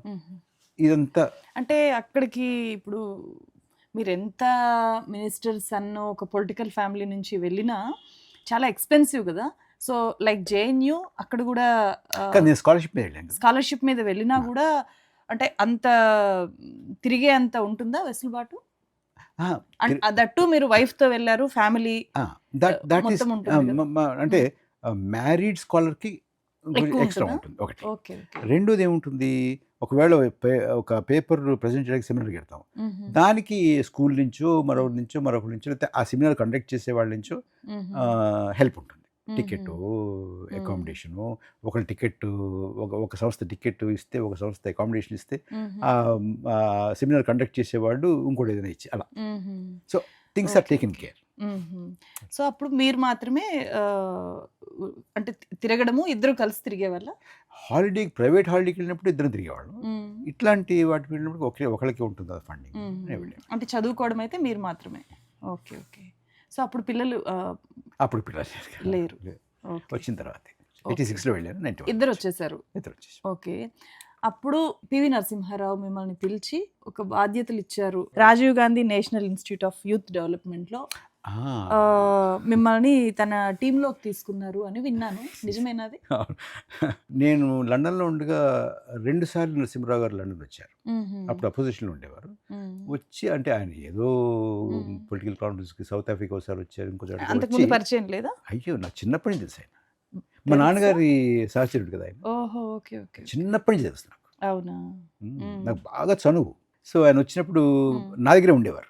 నేనే ఎయిర్పోర్ట్కి వెళ్ళి తీసుకొచ్చేవాడిని, మా ఇంట్లో ఉండేవారు, నాతో ఉండేవారు, కలిసి తిరిగేవాళ్ళం. సరే వెళ్ళిపోయిన తర్వాత 89లో ఆయన ఒకసారి వచ్చి 91 బిగినింగ్లోనే ఇప్పుడు ఒకసారి ఫోన్ చేశారు. 89 ఏమో ఇంకా నడుపుతుంది అని పిహెచ్డి అన్నారు. ప్రైమ్ మినిస్టర్గా ఉన్నప్పుడు కాదు, అప్పుడు ఇంకా VP Singh government. Okay okay. Sorry, Chandrashekhar government. 89లో. 89. ఓకే. 89, 90, 91 ఆ టైంలో. అంటే ఆల్మోస్ట్ అయిపోయి వచ్చిందండి. ఇంకొక 1 or 2 monthsలో అయిపోతున్నాను. తొందరగా చెయ్యి, మనకి లోక్సభ డిజాల్వ్ అయ్యేలా ఉంది, ఎలక్షన్స్ రావచ్చు, మరి నువ్వు అక్కడ కూర్చుంటే ఇలాగ పోటీ చేయాలి కదా అన్నారు. ఆ టైంలో నరసింహారావు గారు వచ్చి వెళ్ళిన తర్వాత ఎన్నాళ్ళు ఉంది ఇంకా అంటే, నేను few monthsలో అయిపోతుందండి, ఆల్మోస్ట్ దగ్గరికి వచ్చేసానంటే, తొందరగా చెయ్యి, లోక్సభ డిజాల్వ్ అయ్యేలా ఉంది, లోక్సభ డిజాల్వ్ అయితే మరి నువ్వు అక్కడ కూర్చుంటే ఇలాగా నువ్వు పోటీ చేయాలి కదా అన్నారు. 91లో నేను వెనక్కి వచ్చాను. అప్పుడు ఇంకా నా థీసిస్ సబ్మిట్ చేశాను, ఇంకా నా వైవా అవ్వాల, ఫైనల్ ఎగ్జామినేషన్ అవ్వాల. వచ్చి హోటల్లో దిగి ఉదయం నరసింహరావు గారి ఇంటికి వెళ్ళాను. కిటకిట ఆడుతుంది ప్రాంగణం అంతా. అంటే టికెట్లు ఆశించే వాళ్ళంతా వచ్చి వాళ్ళు బయోడేటాలో పెట్టుకుని కొన్ని నుంచున్నారు. సరే నేను కాంపౌండ్లోకి వచ్చాను. ఆయన బయటకు వచ్చి కారు ఎక్కబోతూ ఇలా చూసి, నువ్వు ఇక్కడ ఉంటాను, నేను రాత్రి వచ్చానంటే ఇప్పుడు వచ్చాను, ఎక్కడ ఉన్నారు ఇలా హోటల్లో ఉండండి, నువ్వు మొత్తం వెళ్ళి పెట్టి బేడ పట్టుకుని వచ్చేయండి, ఇక్కడ ఆ రూమ్లో పెట్టండి ఏదో అన్నాడు ఆయన. సరే ఆయన ఏదో పని మీద వెళ్ళిపోయారు, నేను వచ్చి ఉన్నాను ఇక్కడ. అక్కడి నుంచి ఆయనకు ఒక పాత జీప్ ఉండేది. అప్పుడు ఆ జీప్ ఇచ్చి, నువ్వు నలుగురు దగ్గరికి తిరగబోయా, నువ్వు నీకు ఫ్రెండ్ కదా రాజీవ్ గాంధీ, వెళ్ళి చెప్పు నువ్వు వచ్చేసాను చెప్పు.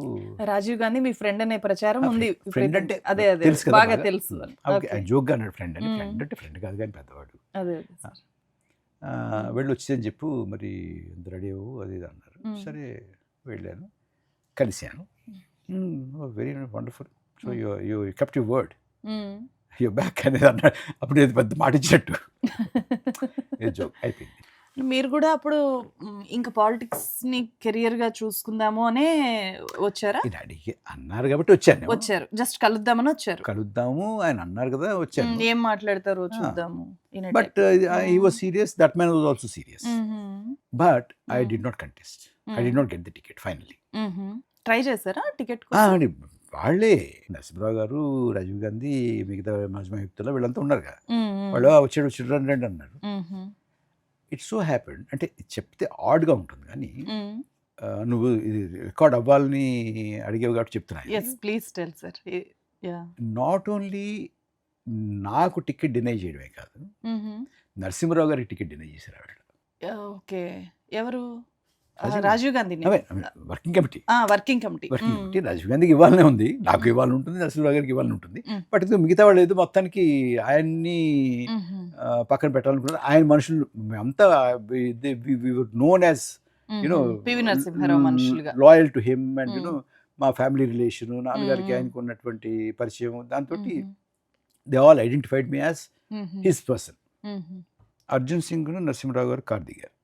అందుకే వాళ్ళిద్దరు అక్కడే నుంచుని పోర్టికల్లో నుంచుని కాసేపు మాట్లాడుకున్నారు. అర్జున్ సింగ్ కారికి వెళ్ళిపోయాడు. ఈ లోపలికి వస్తూ నా భుజమే చేసి సెట్ బ్యాక్ వచ్చిందయ్యా, ఫైనలైజ్ చేశారు నరసాపురం, ఇంకోటి ఎవరికో చేశారు అన్నాడు. సార్ దాన్ని ఏమన్నా పర్వాలేదండి అన్నాను. నువ్వు అంటే నేను ఇన్సిస్ట్ చేసేవాడిని, కానీ అక్కడ అప్పుడు జనార్దన్ రెడ్డి గారు ముఖ్యమంత్రి ఇక్కడ, ఆయన ఎందుకు మా నాన్నగారికి ఆయన పెద్ద పడేది కదా ఏంటో, మొత్తానికి ఆయన నా మీద కూడా ఇది పెట్టుకున్నాడు. ఆయన ఎందుకు నన్ను పడినవాళ్ళ ముఖ్యమంత్రి ఆయన. నరసింహరావు గారు ఏమన్నారంటే నాతోటి, నేను ఇన్సిస్ట్ చేస్తే తప్పకుండా ఇచ్చేవాళ్ళు, కానీ మనం ఎలక్షన్ ముఖ్యమంత్రి సహకారం లేకుండా ఎలక్షన్ చేయలేవురా, నువ్వు బలైపోతావు, అంచేత నేను కూడా ఇన్సిస్ట్ చేయలేదు, వదిలే తర్వాత చూద్దాం అన్నారు. మంచిదండి అన్నారు. ఏం దాని గురించి బాధపడకండి, సోకే అన్నాను. నేను ఇంకో విషయం చెప్పాలి అన్నారు. ఏమిటండి? నీకే కాదు నాకు టికెట్ ఇవ్వలేదు అన్నాడు. నాకు షాక్ అయిపోయింది నేను. అదేమిటండి అన్నారు. అదేమిటండి అంటే అంతే మరి, సో నాకు టికెట్ నీకు టికెట్ లేదు, బాగా కూర్చోన్నారు. నెక్స్ట్ ఏమిటి అని అనుకున్నానంటే, నేను ఒక centre for public policy studies, I thought we will do some research, independent, because I didn't want to go into the university system కూడా వెళ్ళదలుచుకోలేదు నేను. సిపిపిఎస్ centre for public policy studies. ఎక్కడి నుంచి వర్క్ చేశారు? ఇదంతా ఢిల్లీనా? హైదరాబాద్. హైదరాబాద్కి షిఫ్ట్ అయిపోయారా? ఫ్యామిలీ షిఫ్ట్ అయింది? Shift అయిపోయాం. Okay okay okay. ఇదే హౌసా? ఇది ఇక్కడికి నేను 2002లో వచ్చాను. ఓకే, 2002లో కట్టింది. ఎల్ఐసి నుంచి వెనక్కి వచ్చిన వెంటనే ఒక 6 నెలలు నేను నర్సాపురంలో ఉన్నాను. 6 నెలల తర్వాత నేను హైదరాబాద్ షిఫ్ట్ అయిపోయాను. ఇక్కడికి వచ్చి జూబ్లీస్లో కొన్నాళ్ళు, బంజారాహిల్స్లో కొన్నాళ్ళు, ఇక్కడ కొన్నాడు, అక్కడ కొన్నాడు అండి. ఫైనల్గా ఇక్కడికి వచ్చాను అనమాట 2002. ఇక్కడికి వచ్చినప్పుడు ఇదంతా అడవి, ఇది ఉండేది కాదు, ఒకటే ఇల్లు ఉండేది. అప్పుడు నేను ఒకటే ఇల్లు ఉంది కదా అని కాంపౌండ్ వాళ్ళు కూడా కట్టలేదు. ఇక్కడ ఉండడం మొదలుపెట్టిన తర్వాత ఒక 2 ఏళ్ళ తర్వాత అర్జెంటుగా మా తాపీ మేస్త్రిని పిలిచి, నాకు ఏం చేస్తావో తెలియదు, 2 రోజుల్లో 3 రోజుల్లో కాంపౌండ్ వాళ్ళు కట్టాలి అన్న. ఎందుకండి అంత అర్జెంటుగా ఎందుకు కట్టాలండి అన్నాడు.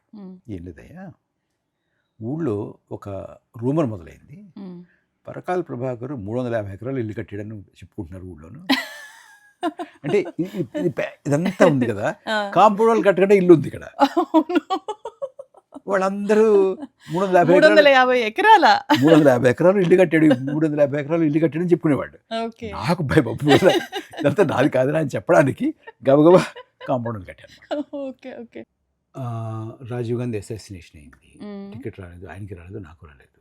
సడన్గా ఆయన ప్రధానమంత్రి అయ్యారు. ఆశ్చర్యం. పివి సరే, అప్పుడు ఆయన వచ్చి ప్రైమ్ మినిస్టర్ ఆఫీస్లో ఏదైనా బాధ్యత తీసుకుంటే బాగుంటుందంటే, నేను నియోజకవర్గంలో ఉండాలి అని అప్పటికి ఒక, అంటే అప్పుడు మీరు ఒక కెరియర్ పాలిటిక్సే అనే ఒక కన్క్లూజన్కి వచ్చేసారు అనుకున్నాను. నాకు అదే డౌట్ వస్తుంది, ఇప్పుడు లండన్ స్కూల్ ఆఫ్ ఎకనామిక్స్లో చదువుకొని యాక్టివ్ పాలిటిక్స్ వైపు కాకుండా మీరు ఆర్థికవేత్తగానే ఉండుంటే ఈరోజు మీరు ఏదైనా ఒక టాప్ పొజిషన్లో ఉండేవాళ్ళ? యాక్టివ్ పాలిటిక్స్ని చూస్ చేసుకోవడము అనేది ఏమైనా మిస్టేక్ అయిందా అని అనిపించింది నాకు. అంటే 94లో చేరారు కదా, 94లో అఫీషియల్గా you joined in the Congress party. 94లో క్యాండిడేట్, అఫీషియల్గా జాయిన్ అవ్వడం కూడా ఉన్నిందా లేకపోతే? కాంగ్రెస్ ఫ్యామిలీలో పుట్టాను కదా, పుట్టారు. Okay, so it's not a choice, it's not a choice for me, not a choice for them also. అదే నరసాపురం నుంచే కదా? నరసాపురం నుంచి పోటీ చేశాను. అప్పుడు టికెట్ ఈజీగానే వచ్చింది అయితే? అప్పుడు ఇంకా పివి నరసింహారావే ప్రైమ్ మినిస్టర్ కాబట్టి ఆబ్వియస్ చాయిస్. ఇంకోటి నేను నియోజకవర్గంలో ఉంటే నన్ను దాటి టికెట్ ఎప్పుడు పోలా. నేను వచ్చేసి నాకు వద్దు అని వదిలించి వచ్చిన తర్వాత తప్ప అంతవరకు ఇంకోటి టికెట్ ఆశించేటువంటి పరిస్థితి కూడా లేదు అక్కడ. అలా ఉండేది. సో అంటే అంత బాగా నియోజకవర్గంతో ఉండి కూడా 94 ఎలక్షన్స్ లో ఎందుకు ఓడిపోయారు? 94 ఎలక్షన్స్ తులసి ఎన్టీ రామారావు ప్రపంచం. 83లో ఆయన నెగ్గిన దానికన్నా ఎక్కువ మెజారిటీతో నెగ్గాడు. అవును, విపరీతం అసలు. మా జిల్లాలో ఒకే ఒక సీటు చావు తప్పి కన్నులొట్టిపోయి నెగ్గారు, మిగతా అందరూ ఓడిపోయాను. ఆ ఓడిపోవడంలో మిగతా వాళ్ళకన్నా తక్కువ మెజారిటీతో ఓడిపోయాను నేను, అంతే తేడా. ఓకే. సో ఆ తర్వాత ఇమీడియట్ గా ఉప ఎన్నికలు వచ్చాయి 96లో. అప్పుడు మళ్ళీ పోటీ చేశారు. మళ్ళీ పోటీ చేశారు. అప్పుడు కూడా అంత హవా అట్లనే ఉన్నిందా టీడీపీది? లేదు, చాలా కష్టమైపోయింది అసలు. టైట్ ఫైట్ ఇచ్చారు. టైట్ ఫైట్ ఇవ్వడం కాదు తెలిసి, అది అక్కడ ఎంతో అంత అవకతవక జరగకపోతే నేను నెగ్గేవాడిని.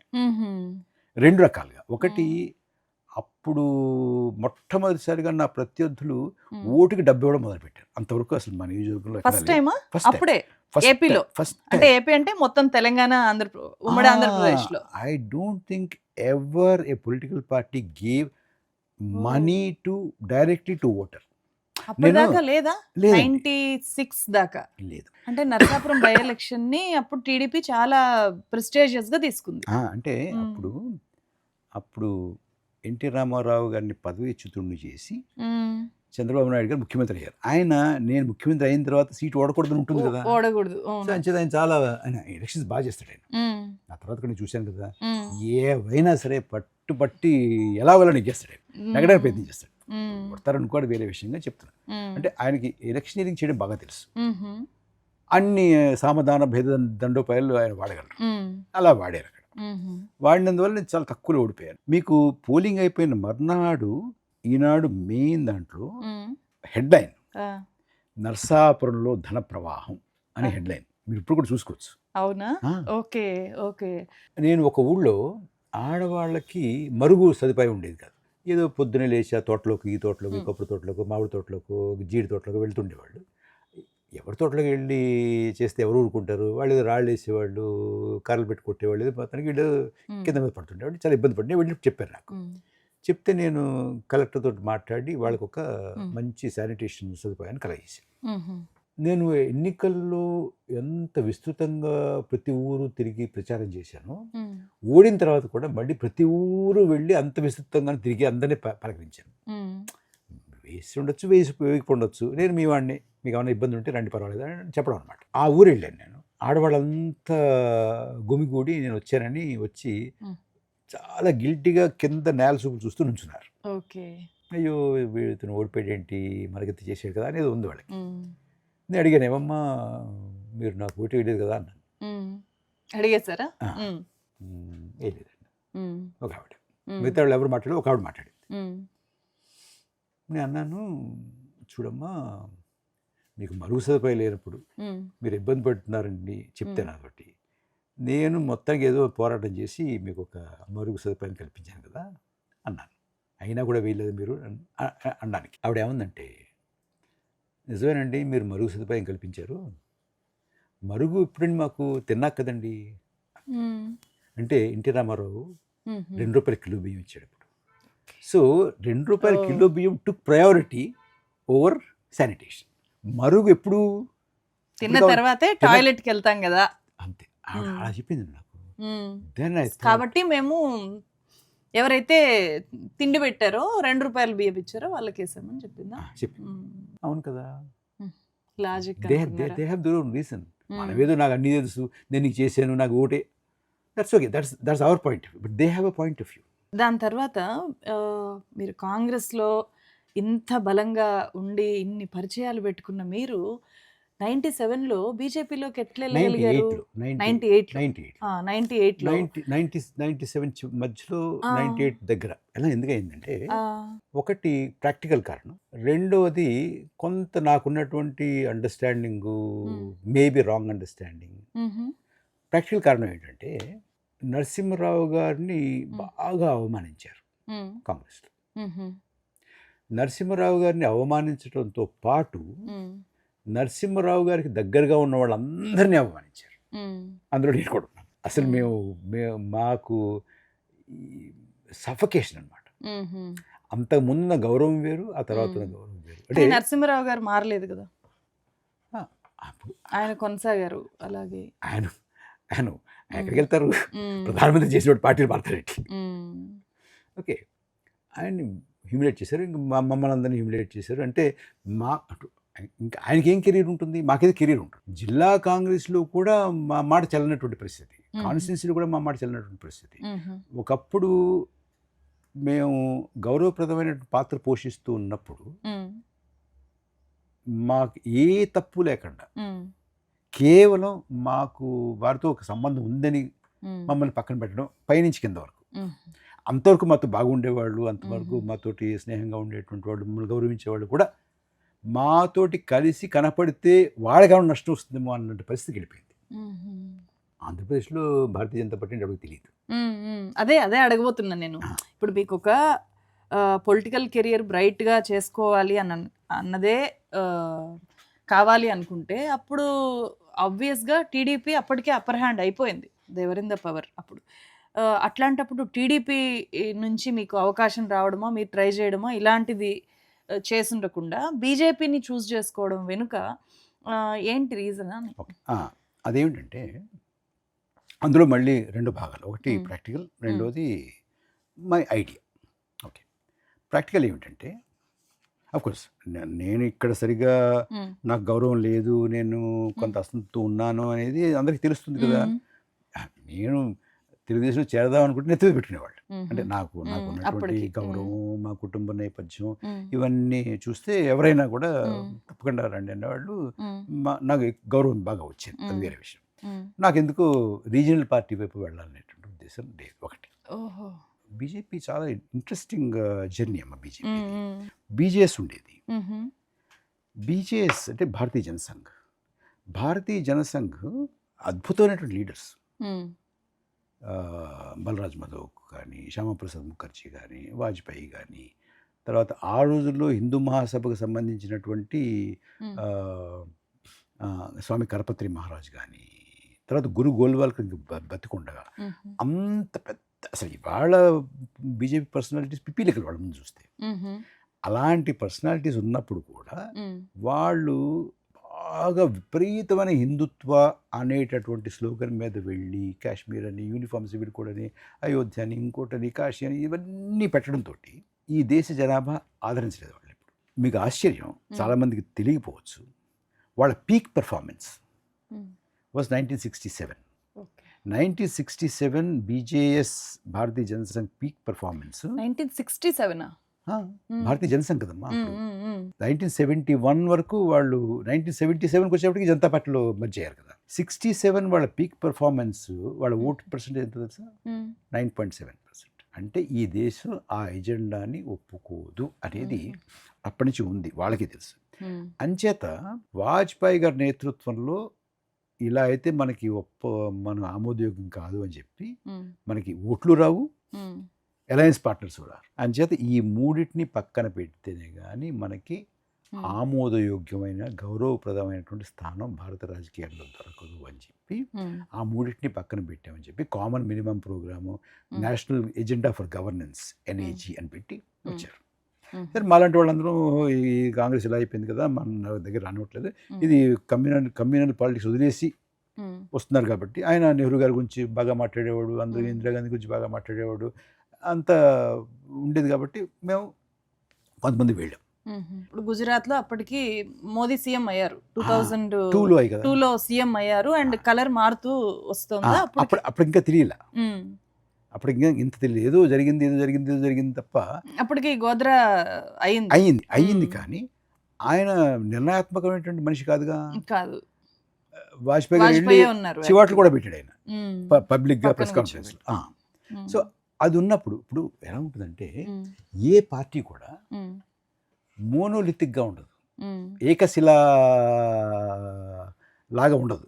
ఆ లోపల రకరకాల అభిప్రాయాలు ఉంటాయి, ఒకటి ముందు వస్తుందో తర్వాత. అది వాజ్పేయి గారి కమాండ్ ఆయన ఐడియాలజీ మ్మ్. ప్రివేల్ అవుతుంది అనేటువంటి ఒక మ్మ్. నమ్మకం ఉండేది, ఆశ ఉండేది మ్మ్. మరణ చాలా మందికి. మ్మ్. ఇది మోడరేట్ అవుతుంది ఈ పార్టీ, కమ్యూనిజం నెమ్మదిగా వదిలేస్తుంది అని. మ్మ్.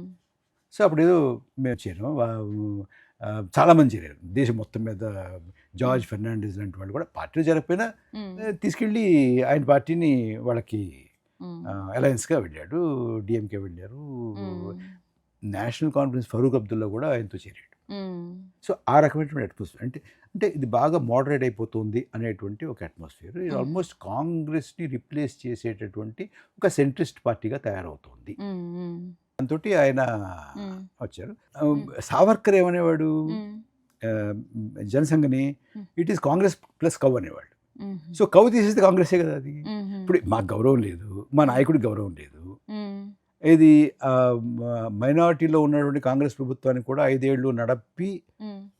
పార్టీని బతికించి పార్టీ ప్రభుత్వాన్ని ఉన్న వాళ్ళు అటువంటి మనిషికి కూడా గౌరవం లేకుండా మ్మ్. చేశారు వీళ్ళు, మమ్మల్ని కించపరుస్తున్నారు మ్మ్. అని. అంటే ఎక్కడికి వెళ్ళాలి? మ్మ్. ఎక్కడికి వెళ్ళాలంటే ఓకే ఆపర్చునిస్ట్గా వెళ్ళాలంటే టీడీపీలోకి వెళ్ళాలి. మ్మ్.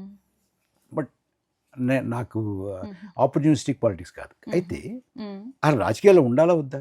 మ్మ్. ఇక్కడ గౌరవం లేదు, ఎక్కడికి ఎందుకు వెళ్ళాలి? కానీ మ్మ్. తులసి ఏమవుతుందంటే మ్మ్.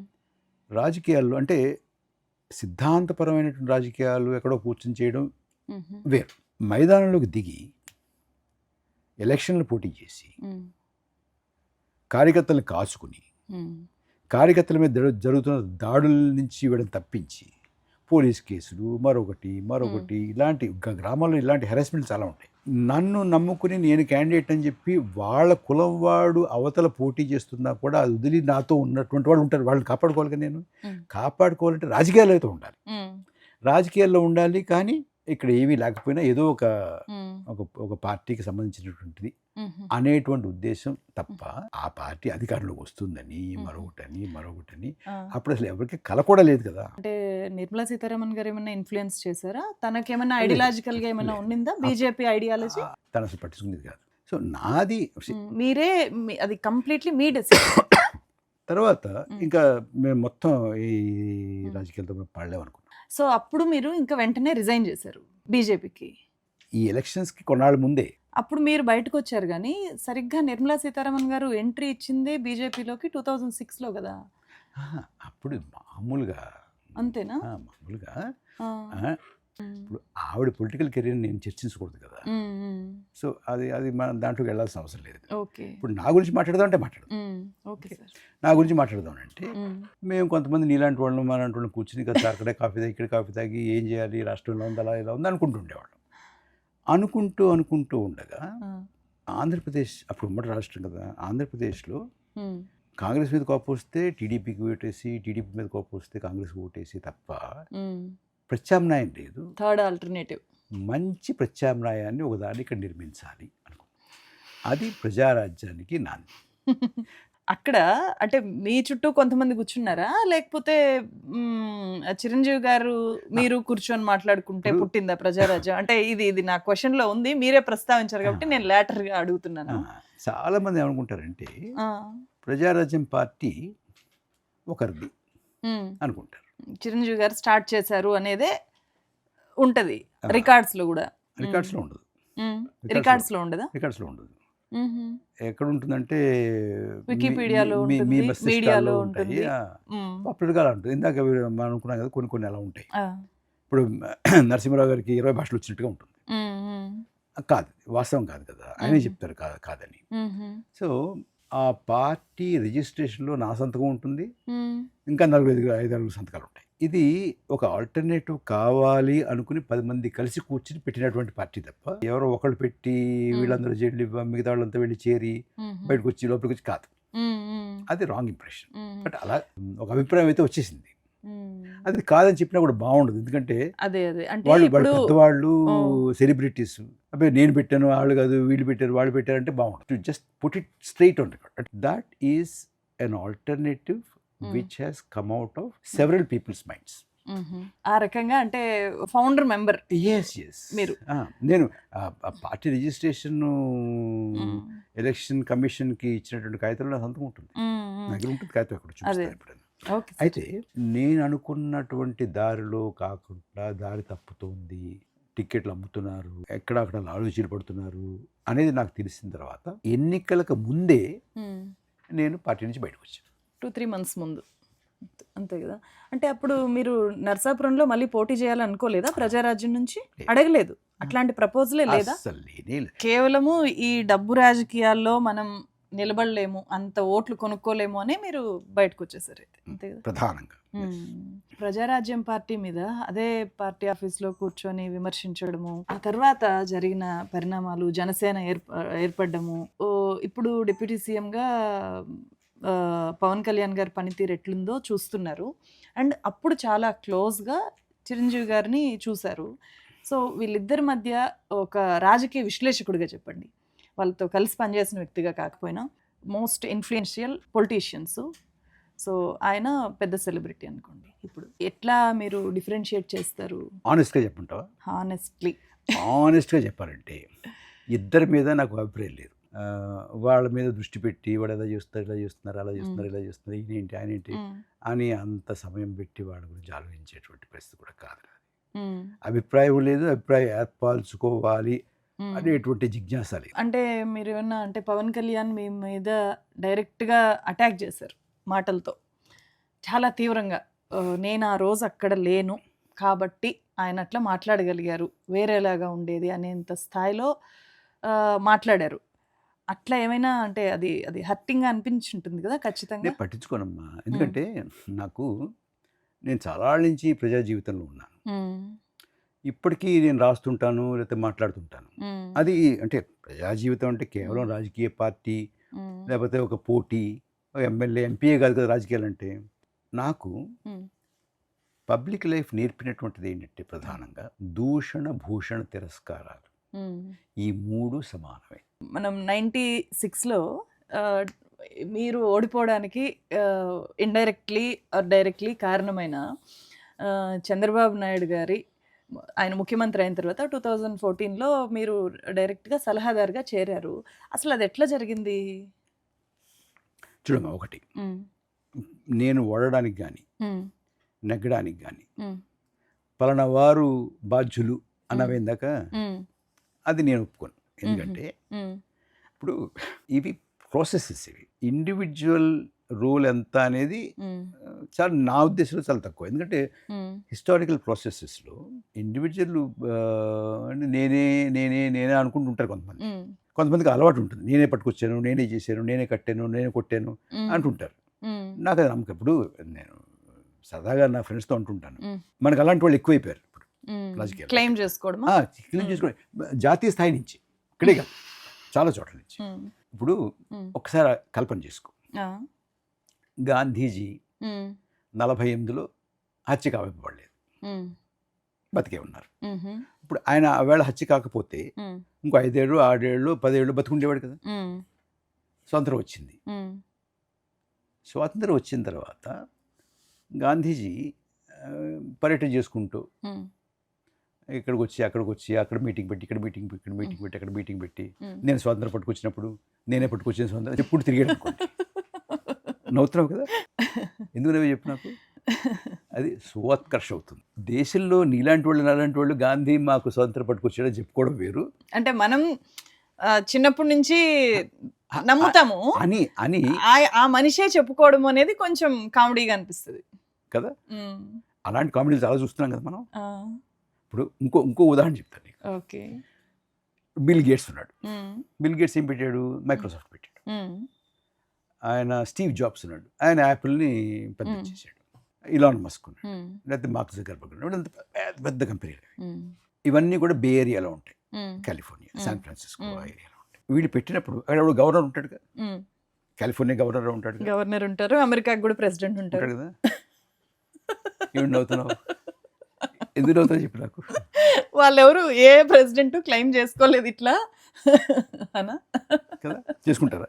చేసుకుంటే నవ్వుతున్నావు కదా.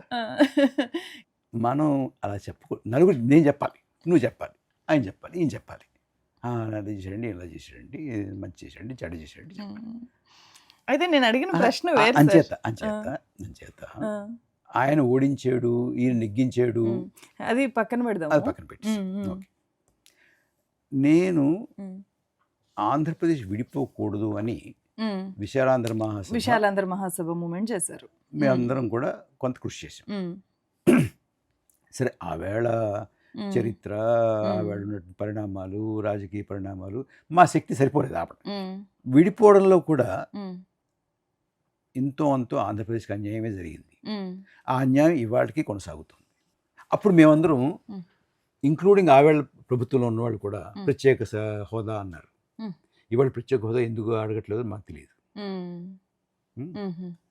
ఓకే, ఇలాంటివి చాలా ఉన్నాయి. రాష్ట్రం విడిపోయింది, అన్యాయంగా విడింది, తెలుగు జాతి అంతా ఒక రాష్ట్రంగా ఉంటే బాగుండేది అనే ఉద్దేశంతో ఉన్నాం. విడిన తర్వాత కొంత ఇబ్బంది ఉంది. రాజధాని లేదు, ప్రత్యేక హోదా లేదు. అంతకుముందు జరిగినటువంటి రాజకీయాలు పరిణామాల్లో ఒక్క డీసెంట్ ఆసుపత్రి కూడా అటువైపు లేకుండా అంతా ఇక్కడ పెట్టుకున్నాం. అంటే ఇదంతా ఒకటి అనుకుని పెట్టుకున్నాం. సరే, మొత్తానికి ఇది జరిగింది, అయింది. ఆ రాష్ట్రంలో ఉన్నటువంటి వనరులు, దానికి న్యాయం జరగాలంటే అక్కడ ఉన్నటువంటి Coast line, resources, water resources, fertility, fertile land and enterprising people, ఇవన్నీ వాటిని పూర్తిగా సద్వినియోగం కావాలంటే నేను కూడా ఏదైనా చేయాలి. ఇప్పుడు ఏదో పదవి కోసం వెళ్ళా, పిలిచారు, నేను చేయగలనని వెళ్ళాను. వాళ్ళే ఆఫర్ చేశారు మీకు. ఓకే, నేను ఎవరి దగ్గరికి వెళ్ళనగా, ఇప్పటికీ వెళ్ళను, ఎప్పుడు వెళ్ళలేదు నేను. ఓకే, రండి, మనం ఇన్నాళ్ళు కాదనుకున్నారు, రాష్ట్రం విడిపోకూడదు అనుకున్నారు, విడిపోయిన తర్వాత మరి ఏదైనా చేయాలి కదా, ఒక్కళ్ళు ఇద్దరు వల్ల 10 మంది వల్ల అయ్యేది కాదు, అందరూ రావాలి, మీ మీ మీ శక్తియుక్తులు కూడా ఉపయోగించాలి, మనం పెట్టుబడులు తీసుకురావాలి, అది తీసుకురావాలి, ఇదంతా చేయాలి, మీరు చేస్తే బాగుంటుందని 10 మంది చెప్తే సరే, మంచిది. అంటే మీరు ఏపీకి చాలా చేయాలి, మీరు మీ అనుభవాన్ని ఉపయోగించాలి అని, దాని నిర్మాణంలో డైరెక్ట్గా భాగస్వామి కావాలి అని చెప్పి చాలా హోప్ఫుల్గా వెళ్ళి పనిచేస్తూ ఉన్న క్రమంలో మిమ్మల్ని నేరుగా పొలిటికల్గా అండ్ ఫైనాన్స్ మినిస్టర్ హస్బెండ్ కాబట్టి మీరు ఎందుకు చేయలేదు అని చెప్పి డైరెక్ట్గానే ఇటు అప్పుడు ప్రతిపక్ష పార్టీలు రెండు కూడా, వైఎస్ఆర్సీపీ అండ్ పవన్ కళ్యాణ్ గారు నేరుగా పేరు తీసి మాట్లాడి మీరేం చేస్తున్నారు అని చెప్పి తీవ్ర స్థాయిలో చేసిన విమర్శలే రిజిగ్నేషన్కి కారణమా? ఎవరు? పవన్ కళ్యాణ్. ఎవరన్నారు తెలియదు, వారు ఎవరన్నారు తెలియదు, అని సార్ తెలియని వారు ఏదో అని ఉంటారు. ఆయన అన్నారంటే దానికి ఏదో కారణం ఉంటుంది. మరి ఆ కారణం కరెక్టో కాదు అంటే, నాకు ఆయన ఏమన్నారో తెలిస్తే అది కరెక్టో కాదో తెలుస్తుంది. నాకు ఆయన ఏమన్నారో కూడా నాకు తెలుసుకోలేదు, నాకు అంత జిజ్ఞాస లేదు. వారు చెప్పేటువంటి మాటలు విని పట్టించుకోవాల్సినటువంటి ఇది కూడా ఉంటుందని అనుకోలే ఎప్పుడు కూడా. సరే, నేను బయటికి రావడం అనేది దానికి వేరే కారణం. అంటే దాని తర్వాత మీరు రాసిన రిజిగ్నేషన్ లెటర్లో కూడా పర్టికులర్గా అంటే వేరు వ్యక్తులకి వేరు అభిప్రాయాలు ఉంటాయి కదా అనే టైప్లో మీరు కోట్ చేస్తూ రాసి ఎవరిని ప్రస్తావించలేదు కదా, నాకు తెలియదు కూడా, వాళ్ళు ఏమన్నా తెలియదు, ఆ తర్వాత ఏమన్నారు కూడా తెలియదు, ఇప్పుడు ఏమన్నారు కూడా తెలియదు. అంటే మరి ఎందుకు బయటకు వచ్చారు అని అడుగుతున్నారు. అంటే ఎందుకు బయటకు వచ్చారంటే తులసి, ఆనెస్ట్గా చెప్పాలంటే, ఆంధ్రప్రదేశ్ ఎటు వెళ్ళాలి, ఎకనామిక్ పాలసీ ఎటు వెళ్ళాలి, ఇండస్ట్రియల్ పాలసీ ఎట్లా వెళ్ళాలి అనే దాని మీద నాకు కొన్ని అభిప్రాయాలు ఉన్నాయి కదా. అంటే విభేదించడం కాదు, కానీ అలా కానప్పుడు, ఆ రకమైనటువంటి దారి కానప్పుడు, మంచి దారి కావచ్చు, నాదే తప్పవచ్చు. ఎందుకంటే ఎకానమీలో కానీ పొలిటికల్గా కానీ దేంట్లో అయినా ఎవరి దారి వరకు ఉంటుంది. ఒక దారి తప్పు, ఒక దారి ఒప్పు అనడం వేరు, అది that's a different thing altogether. నీకు అభిప్రాయం ఉండొచ్చు, ఆంధ్రప్రదేశ్ ఇలాగే అయితేనే అభివృద్ధి చెందుతుందని నువ్వు అనుకోవచ్చు, ఇలా అయితే అభివృద్ధి చెందుతుంది నేను అనుకోవచ్చు. సో నా అభిప్రాయం ప్రకారం కాదు అని అనుకున్నప్పుడు నేను ఉండి ఏం చేస్తాను అని చెప్పి చాలు. ఓకే, ఇప్పుడు ఉదాహరణ ఒక 5,000 కోట్లు పెట్టి ఒక పెట్టుబడి పట్టుకొచ్చాం, మంచిదే అమ్మా, 5,000 కోట్లు బిగ్ టికెట్ ఇన్వెస్ట్మెంట్. 5,000 కోట్లు పెట్టుబడి పెట్టేటువంటి వాళ్ళు, it is necessarily going to be A capital intensive, technology intensive industry, labour intensive కాదు. అంటే 5,000 కోట్లు వచ్చినా కూడా పెట్టుబడి కింద ఉద్యోగాలు 200 వస్తాయి. ఈ 200 ఉద్యోగాలు కూడా ఎవరికి వస్తాయి? Highly Qualified. Technical qualified. వాళ్ళు ఇక్కడ ఉండరు. వాళ్ళు బాంబేలోను, ఢిల్లీలోను, అహ్మదాబాద్లోను, కలకత్తాలో ఉంటారు. వాళ్ళు వస్తారు. Then what happens? అది ఫ్యాక్టరీ ఏదో కడతారు అక్కడ. వాళ్ళ లైఫ్ స్టైల్ వేరు, వాళ్ళు తినేటువంటి తిండి వేరు, వాళ్ళకి కావాల్సిన ఎంటర్టైన్మెంట్ వేరు. సో దానికి సంబంధించినటువంటి కొరియన్ రెస్టారెంటు, చైనీస్ రెస్టారెంటు, లేకపోతే యూరోపియన్ క్విజినో, ఇంకోటో హోటల్స్ వస్తాయి. వాళ్ళు ఎక్కడి నుంచి వస్తారు? బెంగళూరు నుంచో, చెన్నై నుంచో, ఢిల్లీ నుంచో అక్కడి నుంచి పెడతారు. నువ్వు నేను పెట్టేటువంటి కాదు. మనంతా దోశ, ఇడ్లీ వ్యాపారం. సో 200 ఉద్యోగాలు మనం బోల్డ్ రాయితీలు ఇస్తాం. మన వాడికి సెక్యూరిటీ గార్డ్ కూడా ఏదో ఏజెన్సీకి ఇస్తారు, వాళ్ళు పట్టుకొచ్చి పెడతారు. ఒరిస్సా నుంచో, బీహార్ నుంచో, ఇంకొంచెం. అంటే మనకి సంబంధించినటువంటి వాళ్ళకి ఒక్క ఉద్యోగాన్ని కూడా కల్పించినటువంటి 5,000 కోట్లు, 10,000 కోట్లు, 15,000 కోట్ల పెట్టుబడులతోటి రాష్ట్రానికి పెద్దగా ఒరిగేది లేదు అనేది నా అభిప్రాయం. తప్పై ఉండొచ్చు. నా అభిప్రాయం ఏంటంటే ఇండియాలో లేబర్ సర్ప్లస్ ఉన్నటువంటి ఎకానమీ మనది, ఎక్కువ చేతులు ఉన్నటువంటి ఎకానమీ. మనం పని కల్పించకపోతే ఇక్కడ ఏఐ పట్టుకొచ్చి, ఇక్కడ రోబోటిక్స్ పట్టుకొచ్చి, ఇక్కడ టెక్నాలజీ పట్టుకొచ్చి మనుషులు లేకుండా నేను ప్రొడక్షన్ చేస్తానంటే ఇక్కడ ఉద్యోగాన్ని కల్పించలేము మనం. ఇన్స్టెడ్ ఆఫ్ 5,000 కోట్లు ఎవడో వచ్చి అలా పెట్టే బదులు, అంటే ఒక బ్రాండ్ వాల్యూ వస్తుంది, పెట్టించచ్చు ఒకటో రెండు. కానీ ప్రతి జిల్లాలోనూ 20 కోట్ల పెట్టుబడి పెట్టేటువంటి వాళ్ళు కనీసం మీకు 15 మంది దొరుకుతారు కదా. సో మనకున్నటువంటి జిల్లాలు అప్పుడు 13 జిల్లాలు, 13 × 20 260 మంది, 25 కోట్లు, 35 కోట్లు, 15 కోట్లు, 15 కోట్లు, 12 కోట్లు పెడితే ఒక్కొక్క 20 కోట్లకి కనీసం లేదంటే ఒక 50 ఉద్యోగాలు వస్తాయి. ఒకటి, ఆ జిల్లా ఆర్థిక వ్యవస్థ బలపడుతుంది. ఒక్కచోట ఎక్కడో ఉండి ఎటు నుంచి వెళుతుందో కాకుండా ప్రతి జిల్లాలోనూ ఇండస్ట్రియల్ యాక్టివిటీ, అక్కడ కుర్రాళ్ళకి, అక్కడ అమ్మాయిలకి ఉద్యోగాలు, వాళ్ళకి ట్రైనింగు. అబ్బా మన రాష్ట్రంలో, మన జిల్లాలో ఇండస్ట్రీ వస్తుంది, 10 వచ్చాయి, 15 వచ్చాయి అనేటువంటిది ఒక ఇది. అండ్ నీకు ఎక్కడైనా చూడమ్మా Tulasi, including developed economies, including American economy, 95% of the production is from the small and medium scale sector. అక్కడ ఉంది మన ప్రాణం, అక్కడ ఉంది, చేతులు అక్కడ పనిలో ఉంటాయి. నువ్వు మనుషుల్ని పనిలో పెట్టకుండా, మనుషులకు ఉద్యోగాలు ఇవ్వకుండా 5,000 కోట్లు, 10,000 కోట్లు మనకు ఉరిగేది లేదు. అదే నా దృక్పథం. తప్పై ఉండొచ్చు.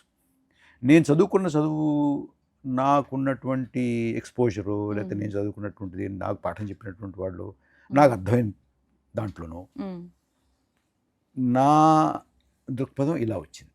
ఓకే, ఇదంతా దండగా, చిన్న దండగా, పెద్ద తీసుకొద్దాం అనేటువంటి ఒక దృక్పథం కాదంటే, అది కూడా ఒక దృక్పథమే. కానీ అది నాకు ఆమోదయోగ్యమైనటువంటి దృక్పథం కాదు. అయితే కాకపోతే మీరు అంటే రిజిగ్నేషన్ లెటర్లో మెన్షన్ చేసింది భిన్నంగా ఉంది, అందువల్ల నేను అది స్ట్రెస్ చేయాల్సి వచ్చింది. అంటే చంద్రబాబు నాయుడుకి నా వల్ల ఇబ్బంది అవుతుంది ఈ మాట రాశారు కదా, ఆయన్ని అందరు అంటున్నారు, అంటే కాబట్టి నేను వచ్చేస్తున్నాను. ఒకటి తులసి, నేను నీతోటి అసలు విషయం చెప్పాను. నేను ఎవరితో పనిచేసానో వాళ్ళ పరువులు తీయడానికి, వాళ్ళ గౌరవాలు దెబ్బతీయడానికి నేను మాట్లాడకూడదు కదా. అది అది అది అది అది సమంజసం కాదు. అయితే నాకు అర్థమైంది సంస్కృతి కూడా కాదు. ఓకే, మీరు అమరావతితో సహా అంటే 2021 తర్వాత నుంచి చేస్తున్న తీవ్రమైన విమర్శలు చేస్తున్నారు, చాలా ఓపెన్గా హైలీ క్రిటికల్గా విమర్శలు చేస్తున్నారు. పొలిటికల్ జెనోసైడ్ అన్నారు SIR గురించి. అండ్ అమరావతి కూడా అసలు ఇది ఇప్పటికీ అమరావతి సమస్య అట్లనే ఉంది అని చెప్పి చెప్తున్నారు. ఓట్ చోరీ మీద చాలా పెద్ద ఎత్తున మీరు సదస్సులు పెట్టి మాట్లాడుతున్నారు, చాలా లెక్చర్స్ ఇస్తున్నారు, వాటిలో తీవ్రమైన విమర్శలు చేస్తున్నారు. అవన్నీ కూడా యూట్యూబ్లో, రకరకాల సోషల్ మీడియా ప్లాట్ఫామ్స్లో పోస్ట్ అవుతున్నాయి. వాటి కింద చాలామంది ఇక్కడ ఏపీలో గవర్నమెంట్ సపోర్టర్స్ కావచ్చు, లేకపోతే మోడీ సపోర్టర్స్ కావచ్చు, ఈ పరకాల ప్రభాకర్ గారికి పర్సనల్గా ఒక jealous feeling. So because of finance minister వాళ్ళ వైఫ్ కాబట్టి ఆ జెలస్ని మనసులో పెట్టుకొని ఈయన విమర్శలు చేస్తున్నారు. కానీ ఈయన చేస్తున్న విమర్శల్లో వాస్తవం లేదు అనేలాంటి ఒక దుష్ప్రచారం, లేకపోతే అనేలాంటి ఆరోపణలు అనేటివి మీరు గమనించి ఉండొచ్చు. సో ఉన్నాయి. సో వాటి మీద మీ స్పందన ఏంటి, మీ కామెంట్ ఏంటి? ఇప్పుడు ఒక విమర్శ చేస్తా ఉన్నాం, దాన్ని ఒక్కొక్కరు ఒక్కొక్క రకంగా అర్థం చేసుకుంటారు. కొంతమంది ఏమనుకుంటారంటే నేనంటే ఇష్టం లేదేమో అంచేత నా ప్రభుత్వం విమర్శిస్తున్నారేమో అనుకుంటారు, లేదు తెలియక చేస్తున్నాడేమో అనుకుంటారు. అసలు వీడు చేసే దాంట్లో ఏదో కారణం ఉంది, కానీ లేదు అమెరికన్ ఏజెంటు, లేకపోతే కాంగ్రెస్ ఏజెంటు, లేకపోతే సొరోస్ అని ఎవరు జార్జ్ సోరోస్ మిమ్మల్ని కూడా అంటున్నారు, మమ్మల్ని కూడా అంటున్నారు, ఇలాంటివి ఏమైనా ఉన్నాయేమనుకుంటారు. ఓకే ఓకే కసిపా అది పక్కన పెడదాం. నేను నిరుద్యోగం ఎక్కువ ఉంది అంటున్నాను, నిరుద్యోగం లేదు అని నిరూపించు. నేను 100 ఓట్లు పోలైతే 150 ఓట్లు లెక్కించేవు అంటున్నాను, లేదు 100 ఓట్లకు 100 ఓట్లే లెక్కించేమని నిరూపించు. అమరావతిలో మేము చేసినవన్నీ చాలా సజావుగా ఉన్నాయి, అక్కడ ముంపు లేదు, అక్కడ బాగానే ఉంది, కట్టడాలని చేస్తున్నాము, మేము ఇంత భూమి కావాలనుకుంటున్నాం, అది ఎందుకు కావాలి, మేము ఒకసారి ఒక మాట ఒకసారి ఒక మాట ఒకసారి ఒక మాట చెప్పలేదు అని నిరూపించమని. ధర పెరగట్లేదని చెప్పమను. లేదు మేము పట్టుకొచ్చినటువంటి ఈ పెట్టుబడికి ఇన్ని లక్షల ఉద్యోగాలు వచ్చాయి అని నిరూపించమని. అంతేకాని అంటే ఉన్నటువంటి విషయాన్ని కాదు అని నిరూపించడం ఒకటి, కాదు అని నిరూపించలేనప్పుడు ఏమంటారంటే ఎవరైనా కూడా వ్యక్తిగతమైనటువంటి విమర్శలకు దిగుతారు. వ్యక్తిగతమైనటువంటి విమర్శ చేసినటువంటి దాన్ని ఆ విమర్శ నిలబడదు కదా. ఏదో కొంతమంది అంటారు, అది ఎక్కడ నిలబడుతుంది? నిలబడదు. వ్యక్తిగతమైనటువంటి విమర్శ వీడికి ఏదో పదవి రాలేదనో, లేకపోతే మరొకటను లేకపోతే ఏ ప్రతిదానికి కన్స్ట్రక్టివ్గా ఏవి పరిష్కారం ఇవ్వకుండా సమస్య చెప్తాడు అని అంటుంటారు. నేను దానికి ఏం చెప్తానంటే, ఇప్పుడు మంచి కనపడదా, అన్నీ చెడేనా అంటారు. నా ఒకటే సమాధానం దానికి, రీజనబుల్ అనుకుంటున్నాను నేను, మీరు చెప్పండి. మీరు డాక్టర్ దగ్గరికి వెళ్ళారు, డాక్టర్ గారు మిమ్మల్ని పరీక్ష చేశారు, చేసి తులసి మీ గుండెలో ఏదో చిన్న ప్రాబ్లం ఉన్నట్టుంది, ఒక దాన్ని ఏమంటారు బ్లాక్ ఏదో ఉన్నట్టుంది అన్నారు అనుకో. నువ్వు బయటకు వచ్చి వీడేం డాక్టర్ అండి, నా చెవి బాగుంది, నా కళ్ళు బాగున్నాయి, నా కాళ్ళు బాగున్నాయి, నా చేతులు బాగున్నాయి, నా లివర్ బాగుంది, నేను పరిగెత్తగలుగుతున్నాను, నేను అడవగలుగుతున్నాను, నేను మాట్లాడగలుగుతున్నాను, ఇవన్నీ పొగడకుండా, ఇవన్నీ బాగున్నాయని చెప్పకుండా గుండె ఒకటి బాలేదంటే ఏమైనా అర్థం ఉందా దానికి అన్నాడు అనుకో. నేనేం చెప్తాను దానికి? ఇప్పుడు నువ్వు చాలా బాగా చేస్తున్నావని నీకు భజన చేసేవాళ్ళు చాలామంది ఉన్నారు, నేను అందులో చేరక్కల్లా, నీకు ఆల్రెడీ ఉన్నారు వాళ్ళు, వాళ్ళతో చేయించుకో. సమస్య వాళ్ళకి కనపట్లేదు, నిరుద్యోగం సమస్య వాళ్ళకి కనపట్లేదు, అసమానత వాళ్ళకి కనపట్లేదు, దేశంలో ఎంత పెట్టుబడి ఉండాలో అంత పెట్టుబడి ఉండట్లేదు, తగ్గిపోతుంది అనేది వాళ్ళకి కనపట్లేదు, దేశంలో పొదుపు తగ్గిపోతుంది అనేది వాళ్ళకి కనపట్లేదు, దేశంలో ధరలు పెరుగుతున్నాయి అనేది వాళ్ళకి కనపట్లేదు. మరి ఏమన్నా చెప్పచ్చు, కానీ ఇప్పుడు దేశంలో ధర పెరుగుతోందా లేదా, ద్రవ్యోల్బణం ఎంత ఉంది అని ఆర్బీఐ చెప్పక్కర్లేదమ్మా నాకు. ఎందుకంటే నేను మా ఊళ్ళో ప్రతి మంగళవారం సంత జరుగుతుంది, నేనే వెళ్ళి కూరగాయలు తెచ్చుకుంటాను. నేను కూరగాయల వారానికి కావాల్సిన కూరగాయలు కొనగానే ఆ కూరగాయలు అమ్మే ఆవిడ నాకు శ్వేతపత్రం ఇస్తుంది. ఓకే, నేను ఇక్కడే నాసిక్ దగ్గర బాలాజీ సూపర్ మార్కెట్ ఉంది, ప్రతి నెల అక్కడికి వెళ్ళి నేను నా సరుకులు కొనుక్కుంటాను, నేనే కొనుక్కుంటాను. ఆ సరుకులు నేను కావాల్సిన తీసుకున్న తర్వాత నాకు ఆ కౌంటర్ దగ్గర ఉన్నతను ఓ శ్వేతపత్రం ఇస్తాడు. వారానికి ఒక శ్వేతపత్రం వస్తుంది, నెలకు ఒక శ్వేతపత్రం వస్తుంది. నేను ప్రభుత్వం నుంచి శ్వేతపత్రం అక్కడ నాకు తెలుసు. నేను 3 నెలల క్రితం ఎంత కొన్నాను, ఇప్పుడు ఎంత కొంటున్నాను, 6 నెలల క్రితం ఎంత కొన్నాను, ఇప్పుడు ఎంత కొంటున్నాను తెలుసు కదా. ధరలు పెరుగుతున్నాయి. ధరలు పెరగట్లేదని నిరూపించమను. ఇవి అవేవి చేయకుండా నాకు తెలియదనో లేకపోతే మరొకటనో వ్యక్తిగత కారణం ఉంటూ అది ఎందుకు నిలబడుతుంది? దేశంలో నువ్వు 8.2% గ్రోత్ అని చెప్పి నువ్వు పేపర్లో వచ్చింది. అదే రోజు నువ్వు ఇక్కడ ఇది రిలీజ్ చేస్తే అదే రోజు IMF ఇండియాలో డేటా C గ్రేడ్ అని చెప్పింది, రిలయబుల్ కాదని చెప్పింది. అది నువ్వు పేపర్లో పడకుండా, పేపర్లో పడినా ఎక్కడో చిన్నది పడి ఇది మాత్రం పెద్ద హెడ్లైన్ కింద చేయించుకున్నావు, నీ చేతిలో ఉంది కాబట్టి. కానీ వాస్తవాన్ని మరుగుపరచగలవా? నీ డేటా ఇది ఎవరు చేయించుకున్నారు మీరు అనేది? ప్రభుత్వం వాళ్ళ చేతిలో, పత్రికలు టీవీలు వాళ్ళ చేతిలో ఉంది. నీ మాట వింటారా? పత్రికలో రాస్తారు నీ మాట, నేను టీవీలోకి పిలుస్తారా? ఎవరైనా చెప్పిస్తారా? వాళ్ళు భజన చేయడమే కదా. సో అలా భజన చేస్తూ చేస్తూ చేస్తూ మనలో ఒక మాయలోకి తోస్తే అంతర్జాతీయ సంస్థలు కానీ ప్రపంచంలో ఉన్నటువంటి ఇతర ఆర్థిక వ్యవస్థలు కానీ నవ్వుతున్నాయి కదా. 5వ ఆర్థిక వ్యవస్థ బ్రిటన్ స్థానంలో మనం వచ్చామనంటే, బ్రిటన్ డెవలప్డ్ కంట్రీయే కదా, డెవలప్డ్ కంట్రీ. మరి 5వ స్థానంలో ఆ దేశాన్ని తోసి మనం ఆ స్థానంలోకి వచ్చామంటే మనం ఏమవ్వాలి? డెవలప్డ్ కంట్రీ అవ్వాలి. డెవలప్డ్ కంట్రీ అవ్వాలి. మన పర్ క్యాపిటా ఎక్కడో ఉండాలి కదా. ఉందా? లేదు. డెవలప్డ్ కంట్రీ మనం కాదు కదా. ప్రధానమంత్రి గారు చెప్తున్నారు కదా, మనం 2047కి డెవలప్డ్ కంట్రీ అవుతామని చెప్తున్నారు కదా. మరి 2047కి డెవలప్డ్ కంట్రీ అయితే ఇవాళ 5వ ఆర్థిక వ్యవస్థ ఎలా అవుతావు నువ్వు? ఒకటి. రెండోది, 5వ ఆర్థిక వ్యవస్థ అయి ఉండి 80 కోట్ల మందికి ఉచిత రేషన్ ఎందుకు ఇవ్వాలి నువ్వు? అంటే మాకు ఎక్కువైపోయింది అయినా కూడా ఒక ఫ్రీగా ఒక 5 కిలోలు ఇవ్వమని అడుగుతున్నాడు ఎవడన్నా. కాదు కదా. అంటే వీళ్ళు తిండిలాగా అల్లాడుతున్నారని తెలుసు నీకు, కానీ ఇదేమో ఒక పబ్లిసిటీ. ఎందుకు చేయాలి మనం? ఇప్పుడు మరి నన్ను అడుగుతారు కొంతమంది, అమెరికాలో కూడా ఆర్థిక సంక్షోభం ఉంది కదా. ఉందయ్యా, అమెరికాలో ఆర్థిక సంక్షోభం ఉందని చెప్తారు వాళ్ళు. నీకు ఉందని చెప్పు. నేను అడిగేది అదే. నేను ఇక్కడ ఉన్నా లేదని చెప్తున్నారు. నేను ఆర్థిక సంక్షోభం అమెరికాలో లేదు, ఇక్కడే ఉందని చెప్పట్లా, అక్కడ ఉంది. వాళ్ళు సరే ఉందంటున్నారు, నువ్వు ఉందని చెప్పడానికి ఏమి నామోషి? అందరికీ తెలుసు. ఏమండి, పెట్టుబడి మన పారిశ్రామికవేత్తలు ఎందుకు పెట్టడం లేదు? ఎందుకు పెట్టడం తెలుసు? అన్నీ బాగుంటే ఎందుకు పెట్టండి? మనం పెట్టుబడి పెడితే ఆ పెట్టుబడి పెట్టి మనం తయారు చేసే, ఉత్పత్తి చేసే సరుకు కొనడానికి మార్కెట్ లేదంటే పెట్టడం, అంతే కదా.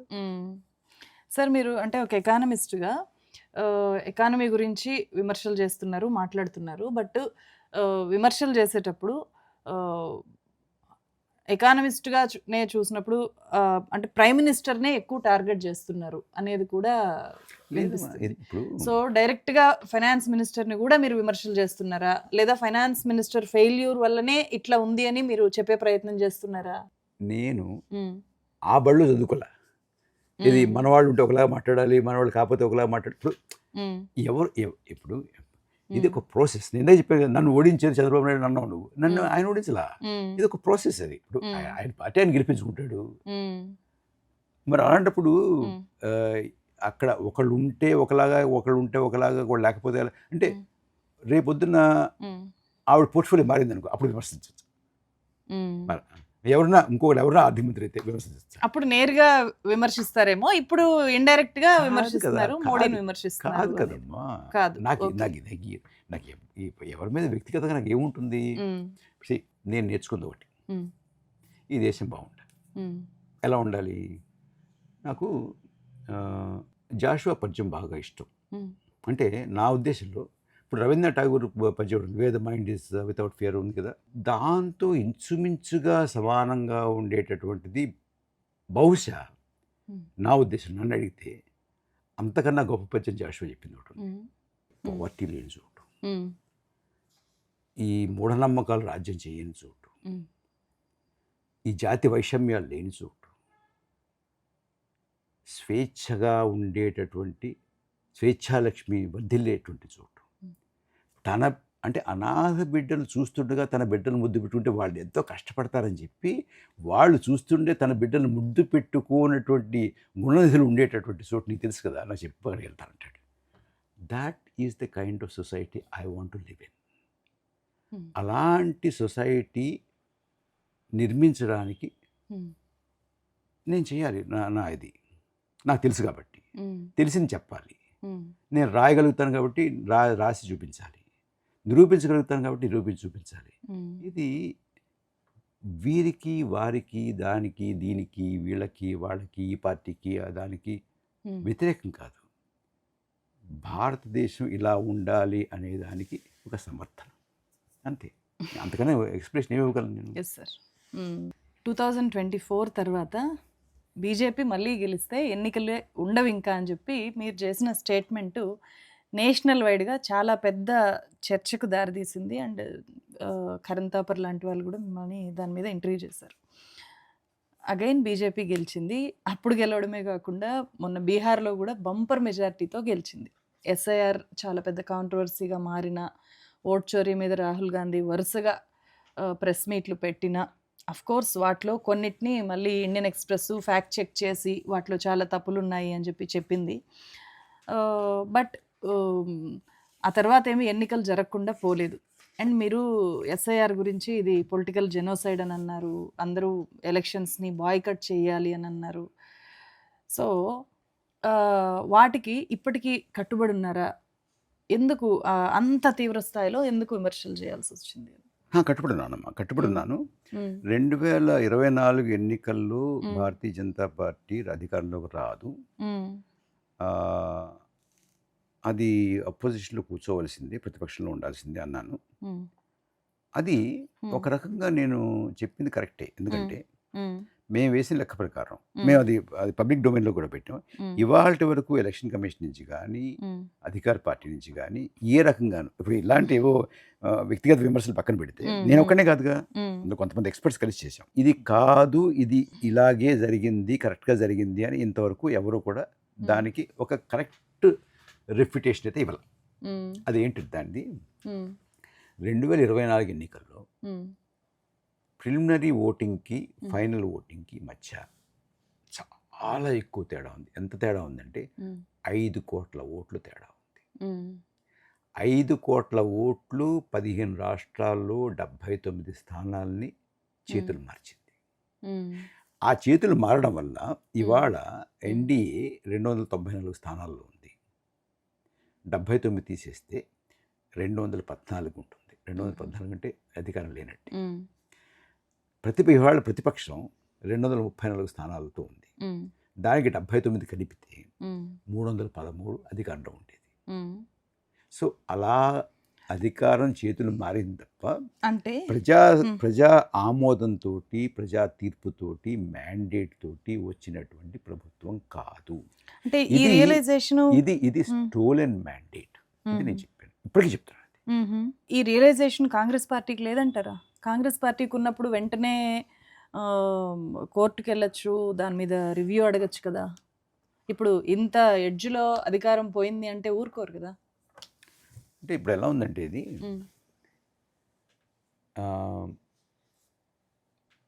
ఎవరికైనా ఆ అబ్బాయికి నేను కొట్టాను అనుకో, వాడు కుయ్యం అంటే నేను కొట్టినట్ట. ఇప్పుడు నేను అడుగుతున్నావు అంటే మరి వాడు కుయ్యం అనలేదు కదా అంటే నేనేం వాడు కుయ్యం అనకపోతే అంటే కాదు. విను వాడి మీద దెబ్బ తగిలింది అని నేను అంటున్నాను. దెబ్బ తగలలేదు, అతను నేను కొట్టలేదని నిరూపించి అంతే తప్ప వాడు కుయ్యం అనలేదు, వాడు పోలీస్ స్టేషన్ కంప్లైంట్ చేయలేదు, లేకపోతే రోడ్ ఎక్కలేదు, అరవలేదు, వాడు నాన్నకి చెప్పలేదు అని చేతి కొట్టనట్టు కాదు అంటే కాదు కదా. వాళ్ళకి ఒక సమస్య ఉంది, అది అర్థం చేసుకోగలం. ఏంటి కాంగ్రెస్ పార్టీ ఇది ఓట్ చోరీ అన్నారు అనుకో.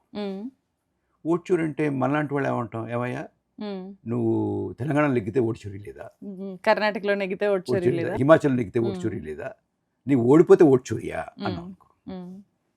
వాళ్ళకి ఏం సమాధానం చెప్పాలో తెలియక ఏ నోరు మూసి కూర్చుని ఇది ఇక్కడ నెగ్గాం కదా, అక్కడ నెగ్గాం కదా, రేపు నెగ్గుతామేమో అనుకుంటారు. కానీ ఇవాళ జరుగుతున్నట్టు ఓటు చోరీ కానీ, ఈ మ్యాండేట్ స్టీల్ చేయడం కానీ, మ్యాండేట్ దొంగిలించడం కానీ, ఈ 79 స్థానాల్లో ఇటుగా మారడం కానీ 5 కోట్ల ఓట్లు అదనంగా లెక్కించడం కానీ, ఉమ్, ఇవాళ 5 కోట్ల ఓట్లు లెక్కించారు, మనం మాట్లాడకపోతే రేపు 10 కోట్లు లెక్కిస్తారు వచ్చే ఎన్నికల్లో. నేను అంచేత ఎన్నికలు ఉండవని అంటే ఎన్నికలు లేకుండా ఉండవు. అదే ప్రజాస్వామ్య పద్ధతిలో meaningful- జరగదు ఇప్పుడు అని. మీకు రష్యాలో పుటిన్కి 99% ఓట్లు వస్తాయండి. ఉమ్, ప్రజాస్వామ్యం కదా అది. ఉమ్, అనొచ్చా? అది ఒకటి. వీళ్ళకి ఉన్న ప్రాబ్లం ఏంటంటే, ఇప్పుడు క్యాసినో ఉంది కదా, నేను ఎప్పుడూ చెప్తుంటాను, క్యాసినోలో మనం వెళ్తాం, క్యాసినో ఐడియా ఉందా నీకు? ఐడియా ఉంది. ఆడతాం, నెగ్గుతావు, ఉమ్, డబ్బులు వస్తాయి, మళ్ళీ వేస్తావు, ఉమ్, మళ్ళీ డబ్బులు వస్తాయి, మళ్ళీ వేస్తావు, పోతాయి, ఉమ్, మళ్ళీ వేస్తావు, మళ్ళీ పోతాయి, మళ్ళీ వేస్తావు, వస్తుంది. ఉమ్, కానీ వచ్చి సాయంత్రం వరకు ఆడతావు, ఉమ్, చివరికి ఉమ్, క్యాసినో లాభపడుతుందిగా నువ్వు లాభపడవు. నీకు క్యాసినో నువ్వు ఆడిన ప్రతి ఆట ఓడిపోతే రేపొద్దున మళ్ళీ క్యాసినోకి వెళ్ళడం. ఉమ్, అంచేత క్యాసినో ఏ ప్రిన్సిపల్ మీద ఆపరేట్ చేస్తుందంటే, నీలో నెగ్గుతామనేటువంటి ఆశ సజీవంగా సజీవంగా ఉంచుతుంది. ఉమ్, ఉమ్, అంచేత వీళ్ళు కూడా మొన్న తెలంగాణ నెగ్గాం కదా, రేపొద్దు అది కూడా నెగ్గుతావేమో, ఇది కూడా నెగ్గుతావేమో అనుకుంటుంటారు. ఉమ్, ఉమ్, అలా ఆశలో పెట్టి కొట్టేస్తుంటారు అనమాట. ఉమ్. ఓకే, సో ఇప్పుడు ఇప్పుడుండే మోదీ గవర్నమెంట్ క్యాసినో ప్లేయర్ లాగా దేశ ఎలక్షన్ సిస్టమ్ తో గేమ్ ఆడుతుందా? ఎగ్జాక్ట్లీ. ఇదొకటి. రెండోది ఎస్ఐఆర్ ప్రస్తావించేవాడు. ఎస్ఐఆర్ ఏమిటమ్మా?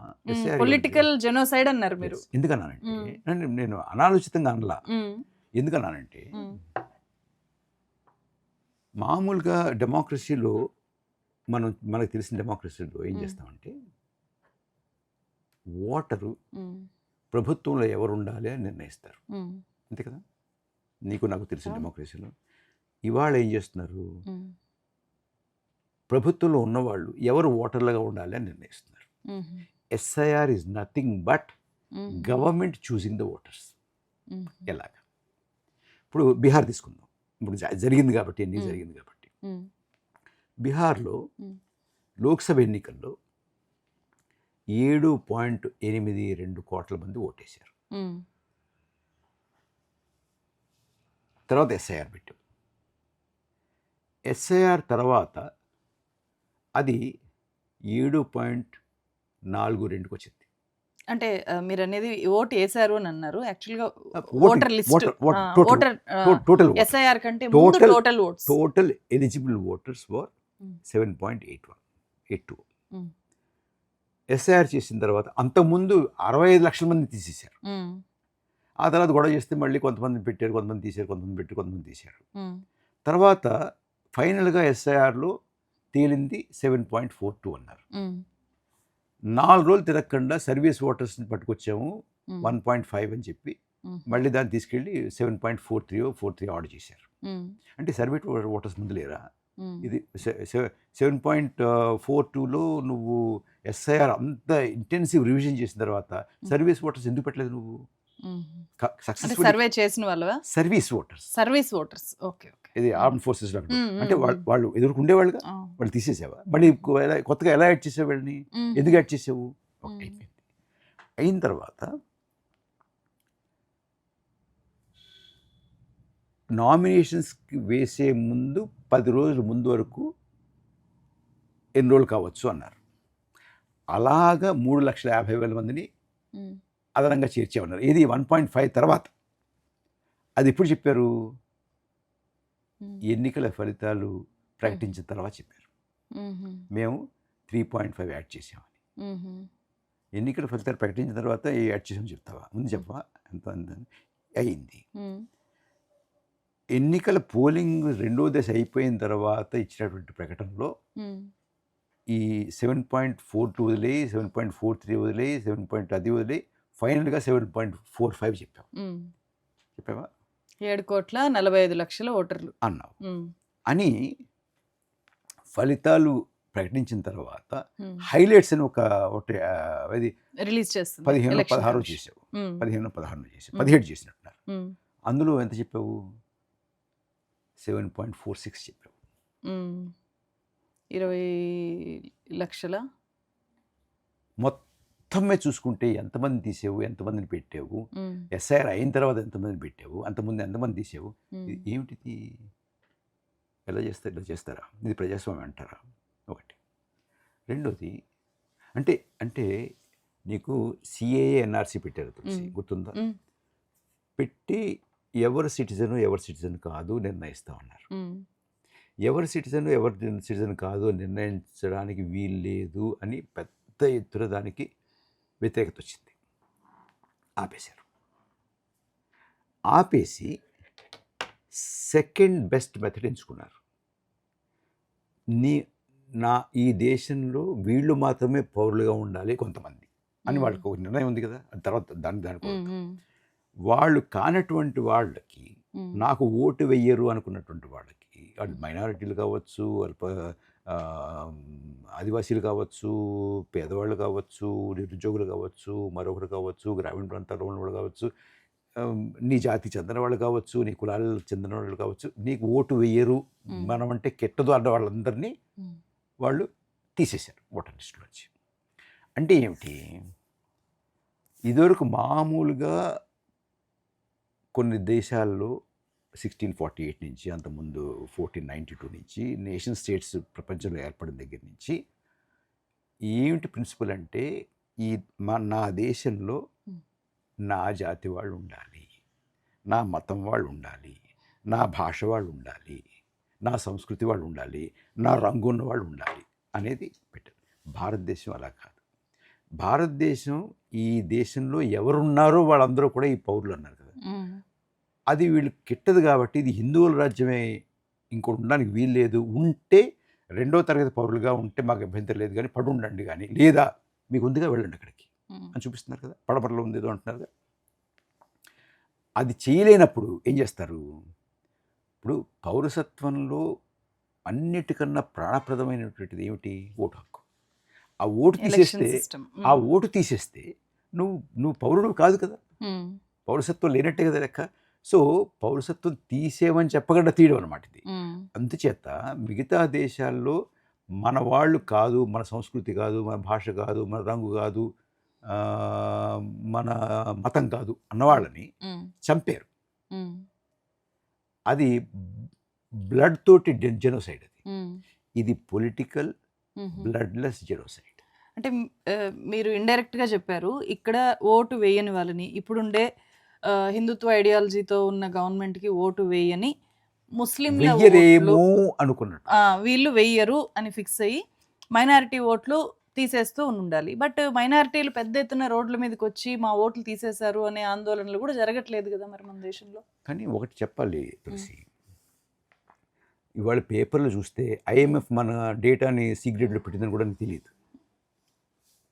అక్కడ ప్రొటెస్ట్లు ఎన్ని జరుగుతున్నాయో ఏ పేపర్ రాయదు, ఏ టెలివిజన్ చెప్పదు. ఒకటి ఇందాక నేను చెప్పానే, వాడు కుయ్యో అంటే నేనా,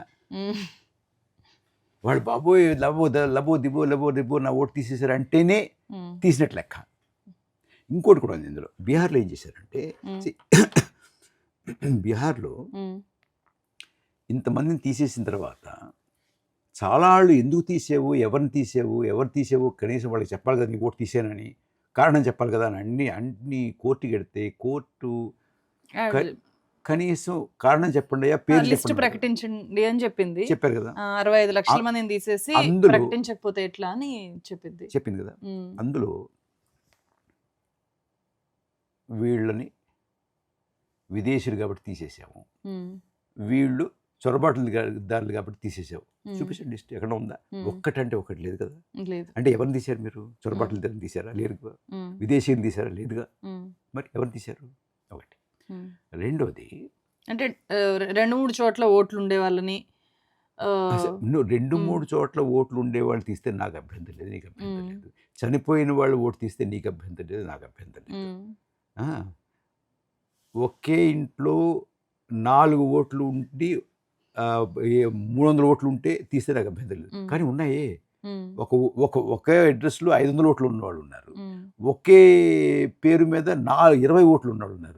బ్రెజిల్ మోడల్ ఉంది, అదే వాటి మీద ఇండియన్ ఎక్స్ప్రెస్ ఫ్యాక్ట్ చెక్ చేస్తే ఆ బ్రెజిల్ మోడల్ పేరుతో ఉండే వాళ్ళ ఇళ్ళకి వెళ్తే అక్కడ వాళ్ళు ఓట్లు వేశారు ఫోటో వచ్చింది కానీ వాళ్ళు ఓట్లు వేశారు అనేది ఒక రిపోర్ట్ వచ్చింది. Hmm. అండ్ 500 ఓట్లు అంటే ఉండే నువ్వు దాంట్లో కూడా చేసినట్టు ఎవరు వేసారు పక్కన పెడదాం, ఉమ్, నువ్వు క్లీనప్ చేయలేదంటున్నాను నేను. ఉమ్, ఉమ్, నేను చెప్పే ఇంకోటి ఏంటంటే ఉమ్. అంటే తప్పులు దొర్లాయి అక్కడ వేరే పేరుతో రావడం. మరి ఎస్ఐఆర్ అంటే అర్థం ఏంటి? తప్పులు లేకుండా చేయడానికి కదా. మరి ఎందుకు తీసావు నువ్వు? అయితే ఒక్కటి ఇక్కడ చేయాలి మనం ఒకటి గమనంలో పెట్టుకుంటే మనకి చాలా క్లారిటీ వస్తుంది. చాలామంది ఏం చేస్తారంటే ఎస్ఐఆర్ కానీ లేకపోతే నేను ఇందాక చెప్పినటువంటి ఓట్ చోరీ కానీ నేను ఇందాక చెప్పినటువంటి 100 ఓట్లు పడితే 150 ఓట్లు లెక్కించడం కానీ ఇవన్నీ వీటితోటి ఏమంటారంటే అయినా కూడా ఓడిపోయేవాళ్ళే కదండి అపోజిషన్. నా పాయింట్ ఏంటంటే తులసి, ఎవరు విజేత ఎవరు పరాజితులు కాసేపు పక్కన పెడదాం, దాంతో మన సంబంధం లేదు, సంబంధం పెట్టుకోవద్దు. ఇప్పుడు నాకు కూడా అసలు లేదు యాక్చువల్గా, ఎవరు నెగ్గినా ఒకటి నాకు. కానీ ప్రక్రియ సజావుగా ఉన్నదా, ప్రాసెస్ ఇంటిగ్రిటీ తోటి తులసి నెగ్గినా తులసి నాకు శత్రువు అయినా నాకు ఇష్టం లేకపోయినా ఇట్స్ ఓకే. మన కాన్స్టిట్యూషన్లో political majority is important. Political majority is dependent on political ideology. నేను ఈ ప్రోగ్రామ్ ఒప్పుకుంటాను అంటే ఆ ఒప్పుకునే వాళ్ళందరూ కలిపి ఒక మెజారిటీ, ఒప్పుకున్నటువంటి వాళ్ళు తక్కువ ఉంటే వాళ్ళు మైనారిటీ. బట్ పొలిటికల్ మెజారిటీని నువ్వు ఎప్పుడైతే రిలీజియస్ మైనారిటీ చేసావో ప్రాబ్లం వస్తుంది. So political majority is not permanent. ఇవాళ నువ్వు నెగ్గచ్చు, రేపు నేను నెగ్గచ్చు. But if it is religious majority and religious minority, these are permanent, like your caste identity.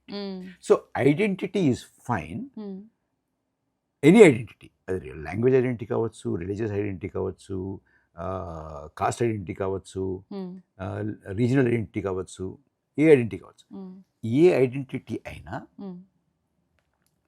That should not be politicized. Okay, 1. 2, your identity అది నీ పౌరసత్వానికి criteria కాకూడదు. ఇక్కడ ఎప్పుడూ లేదు. నువ్వు ఐడెంటిటీని పౌరసత్వానికి జోడిస్తున్నావు, ఐడెంటిటీ తోటి మెజారిటీ మైనారిటీ డిసైడ్ చేస్తున్నావు. ఇక్కడ ప్రాబ్లం అక్కడ వచ్చింది. ఇది ఒక పద్ధతి ప్రకారం చేస్తున్నారు. దీనివల్ల మొత్తం ఈ ప్రాసెస్లో ప్రాబ్లం వచ్చింది. ఇప్పుడు నువ్వు బ్యాంక్ వెళ్తావమ్మా, నీకు మన 24 లోక్సభ ఎన్నికల్లో ఫస్ట్ ఫేజ్ పోలింగ్ అయిన 11 రోజుల తర్వాత ఫైనల్ ఫిగర్ చెప్పారు. నువ్వు బ్యాంక్ వెళ్తావు, 100 రూపాయలు వేస్తావు. ఆ 100 రూపాయలు నువ్వు అకౌంట్లో ఎప్పుడు రిఫ్లెక్ట్ అవ్వాలి? ఎప్పుడు అవ్వాలి? వెంటనే ఆర్ వేసినప్పుడు 2 గంటలు 11 రోజుల తర్వాత ఊరుకుంటావు నువ్వు? ఊరుకో కదా. అంటే 100 రూపాయలు నీ బ్యాంకులో వేస్తే 11 రోజులకు కానీ నీ బ్యాంక్ స్టేట్మెంట్ రిఫ్లెక్ట్ కాకపోతే ఊరుకోవు. నేను అనేది ఏంటంటే అంతకన్నా ఓటు ఇంకా విలువైంది కదా, మరి దీన్ని ఊరుకోవాలా? సో ప్రాసెస్ కరెక్ట్గా లేదు కదా. ఎవరు నెగ్గారు ఎవరు ఓడారు పక్కన పెడదాం, ప్రాసెస్ కరెక్ట్గా లేదు. మహారాష్ట్రలో 89% స్ట్రైక్ రేట్ అమ్మా, బీహార్లో 90% అమ్మా, రేపొద్దు 95% అవుతుందమ్మా, ఆ తర్వాత ఎల్లుండ 98% అవుతుందమ్మా, పుట్టినలాగా 101% అవుతుందమ్మా. అదే కదా. ఇప్పుడు మొన్న 5 కోట్ల ఓట్లు తేడా వచ్చింది. మనం ఊరుకుంటే వచ్చి 29లో 10 కోట్ల ఓట్లు తేడా వస్తుంది. ఆ తర్వాత జరిగేటువంటి ఎన్నికల్లో 20 కోట్ల ఓట్లు తేడా వస్తుంది. ఏం చేస్తాం మరి? ఊరుకుందామా? అది దీన్ని ఎత్తి చూపిస్తే వ్యక్తిగతంగా నాకేముంది ఇందులో? నేను ఎంపీని అవుతానా, ఎమ్మెల్యేని అవుతానా, మంత్రిని అవుతానా, నాకేమవుతుంది? ఇప్పుడు ఇది లాభపడేది రాజకీయ పక్షాలే కదా. మనది యంగెస్ట్ కంట్రీ, చాలా యూత్ఫుల్ కంట్రీగా ఉన్నా కూడా మన పార్లమెంటేరియన్స్, మన పాలసీ మేకర్స్ ఇంత ఏజ్డ్ వాళ్ళు, అంటే ఇంకొక 6 ఏళ్లలో రిటైర్ అయిపోయే వాళ్ళది మన పార్లమెంటేరియన్స్ యావరేజ్ ఏజ్ ఉన్నప్పుడు మార్పుని మనం ఎట్లా ఎక్స్పెక్ట్ చేయగలము? యూత్ఫుల్గా మారినప్పుడు మార్పు వస్తుంది, బట్ మారే అవకాశం ఇట్లా మనం ఈ నంబర్స్ చూస్తే లేదు. సో ఇది చూసినప్పుడు మీకేమనిపిస్తుంది? నాకేమనిపిస్తుంది అంటే తులసి, మనం ఆకాశం చూసామనుకో, తెల్లారే వరకు చీకటిగానే ఉంటుంది, బళ్ళు మంది తెల్లారుతుంది కదా. 3ంటికి చీకటిగా ఉంది, 4ంటికి చీకటిగా ఉంది, 5ంటికి చీకటిగా ఉంది, 5:15 చీకటిగా ఉంది, 5:20కి చీకటిగా ఉంది, 5:30కి తెల్లారుతుంది. అంచేత నిరాశపడకు. సో మనము లయోలా కాలేజ్ నుంచి లండన్ స్కూల్ ఆఫ్ ఎకనామిక్స్ దాకా మనం డిస్కస్ చేసాము. అండ్ వేల పుస్తకాల మధ్యలో కూర్చొని చర్చ చేస్తున్నాం కాబట్టి బుక్ రీడింగ్ తగ్గిపోయింది. అఫ్ కోర్స్ ఇదంతా ఈ చర్చ ఒక పెద్ద పుస్తకం చదివిన ఎక్స్పీరియన్స్ కూడా ఇస్తుంది. అండ్ పుస్తకాలు చేసే మేలు ఏవి చేయవు. ఒక థాట్ ప్రొవోకింగ్ చేసేలాంటి పుస్తకాలని మీరు మనని సజెస్ట్ చేయమంటే ఎలాంటి బుక్స్ సజెస్ట్ చేస్తారు? ఒక విషయం చెప్పిన తర్వాత దాంట్లో అదేంటంటే, కొంతమంది చదువు రాదండి, చదవలేదు, వాళ్ళ భాషలో ఏం చదవాలి. నేను చదవగలను, నేను చదవగలను కానీ చదవట్లేదు. వీడు చదవడం రాదు కాబట్టి చదవట్లేదు. నాకు వాడికి ఏమిటి తేడా? తేడా ఏం లేదు కదా. సో చదువు వచ్చి చదవకపోయినా, చదువు రాక చదవకపోయినా, చదువు వచ్చినవాడు నిరక్షరాస్యుడే, చదువు రానివాడు నిరక్షరాస్యుడే. ఓకే కదా, number 1.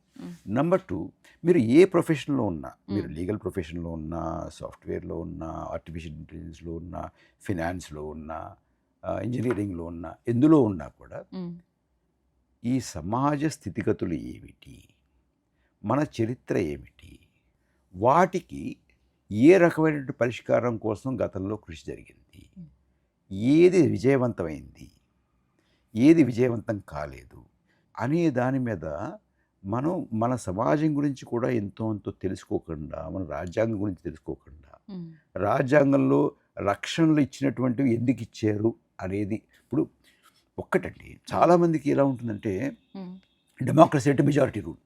Okay, majority rule with protection to the minority. మైనారిటీలకి, పొలిటికల్ మైనారిటీ కానీ, మరో మైనారిటీ కానీ, ఏ మైనారిటీ అయినా వాళ్ళకి రక్షణ లేకుండా కేవలం మెజారిటీ చెప్పినట్టే జరగాలంటే, ఒకవేళ రేపొద్దున ఒకసారి ఆలోచిద్దామండి, మెజారిటీ అందరూ కూర్చుని ఈ దేశంలో మైనారిటీని చంపేద్దాం అనుకున్నారండి అని నిర్ణయం చేశారండి, ఒక తీర్మానం పాస్ చేశారు. ఒప్పుకుంటారా? మరి ఎందుకు ఒప్పుకోరు? మెజారిటీ డెసిషన్ కదా, డెమోక్రసీ కదా. నో, డెమోక్రసీకి కూడా మైనారిటీ ఒపీనియన్కి రెస్పెక్ట్ ఇవ్వాల్సినటువంటి ఒక ఆంక్ష ఉంది. ఆంక్ష లేనటువంటి డెమోక్రసీ కాదు అది. డెమోక్రసీ ఎప్పుడవుతుందంటే, మైనారిటీకి సేఫ్ గార్డ్ ఉంటేనే డెమోక్రసీ అవుతుంది. అది తెలుసుకోవాలి మన యువత. చాలామంది మెజారిటీ ప్లస్ మైనారిటీ ప్రొటెక్షన్. అది స్వేచ్ఛ ఎంతవరకు ఉంటుందంటే, అవతల వాడిని చంపనంత వరకు స్వేచ్ఛ, చంపేటువంటి స్వేచ్ఛ కాదు కదా. అక్కడ ఆంక్ష ఉంది కదా, అది ఆ ఆంక్ష పెడితే స్వేచ్ఛ హరించినట్టు కాదు కదా. అంచేత ఇది ఒకటి తెలుసుకోవాలి. చరిత్ర చదవాలి, చరిత్ర చదివిన వాళ్ళ దగ్గర తెలుసుకోవాలి. అంతేకాని ఒక నిమిషం కన్నా ఎక్కువ ఉంది ఎవడు చూస్తాడు అనుకోకుండా, కాస్త ఓపికగా చేసుకుని, కొంతమంది అయినా చేయకపోతే ఈ దేశాన్ని మనం కాపాడుకోలేము. Okay, that is your conclusion. నేను ఇచ్చేటువంటి సజెషన్.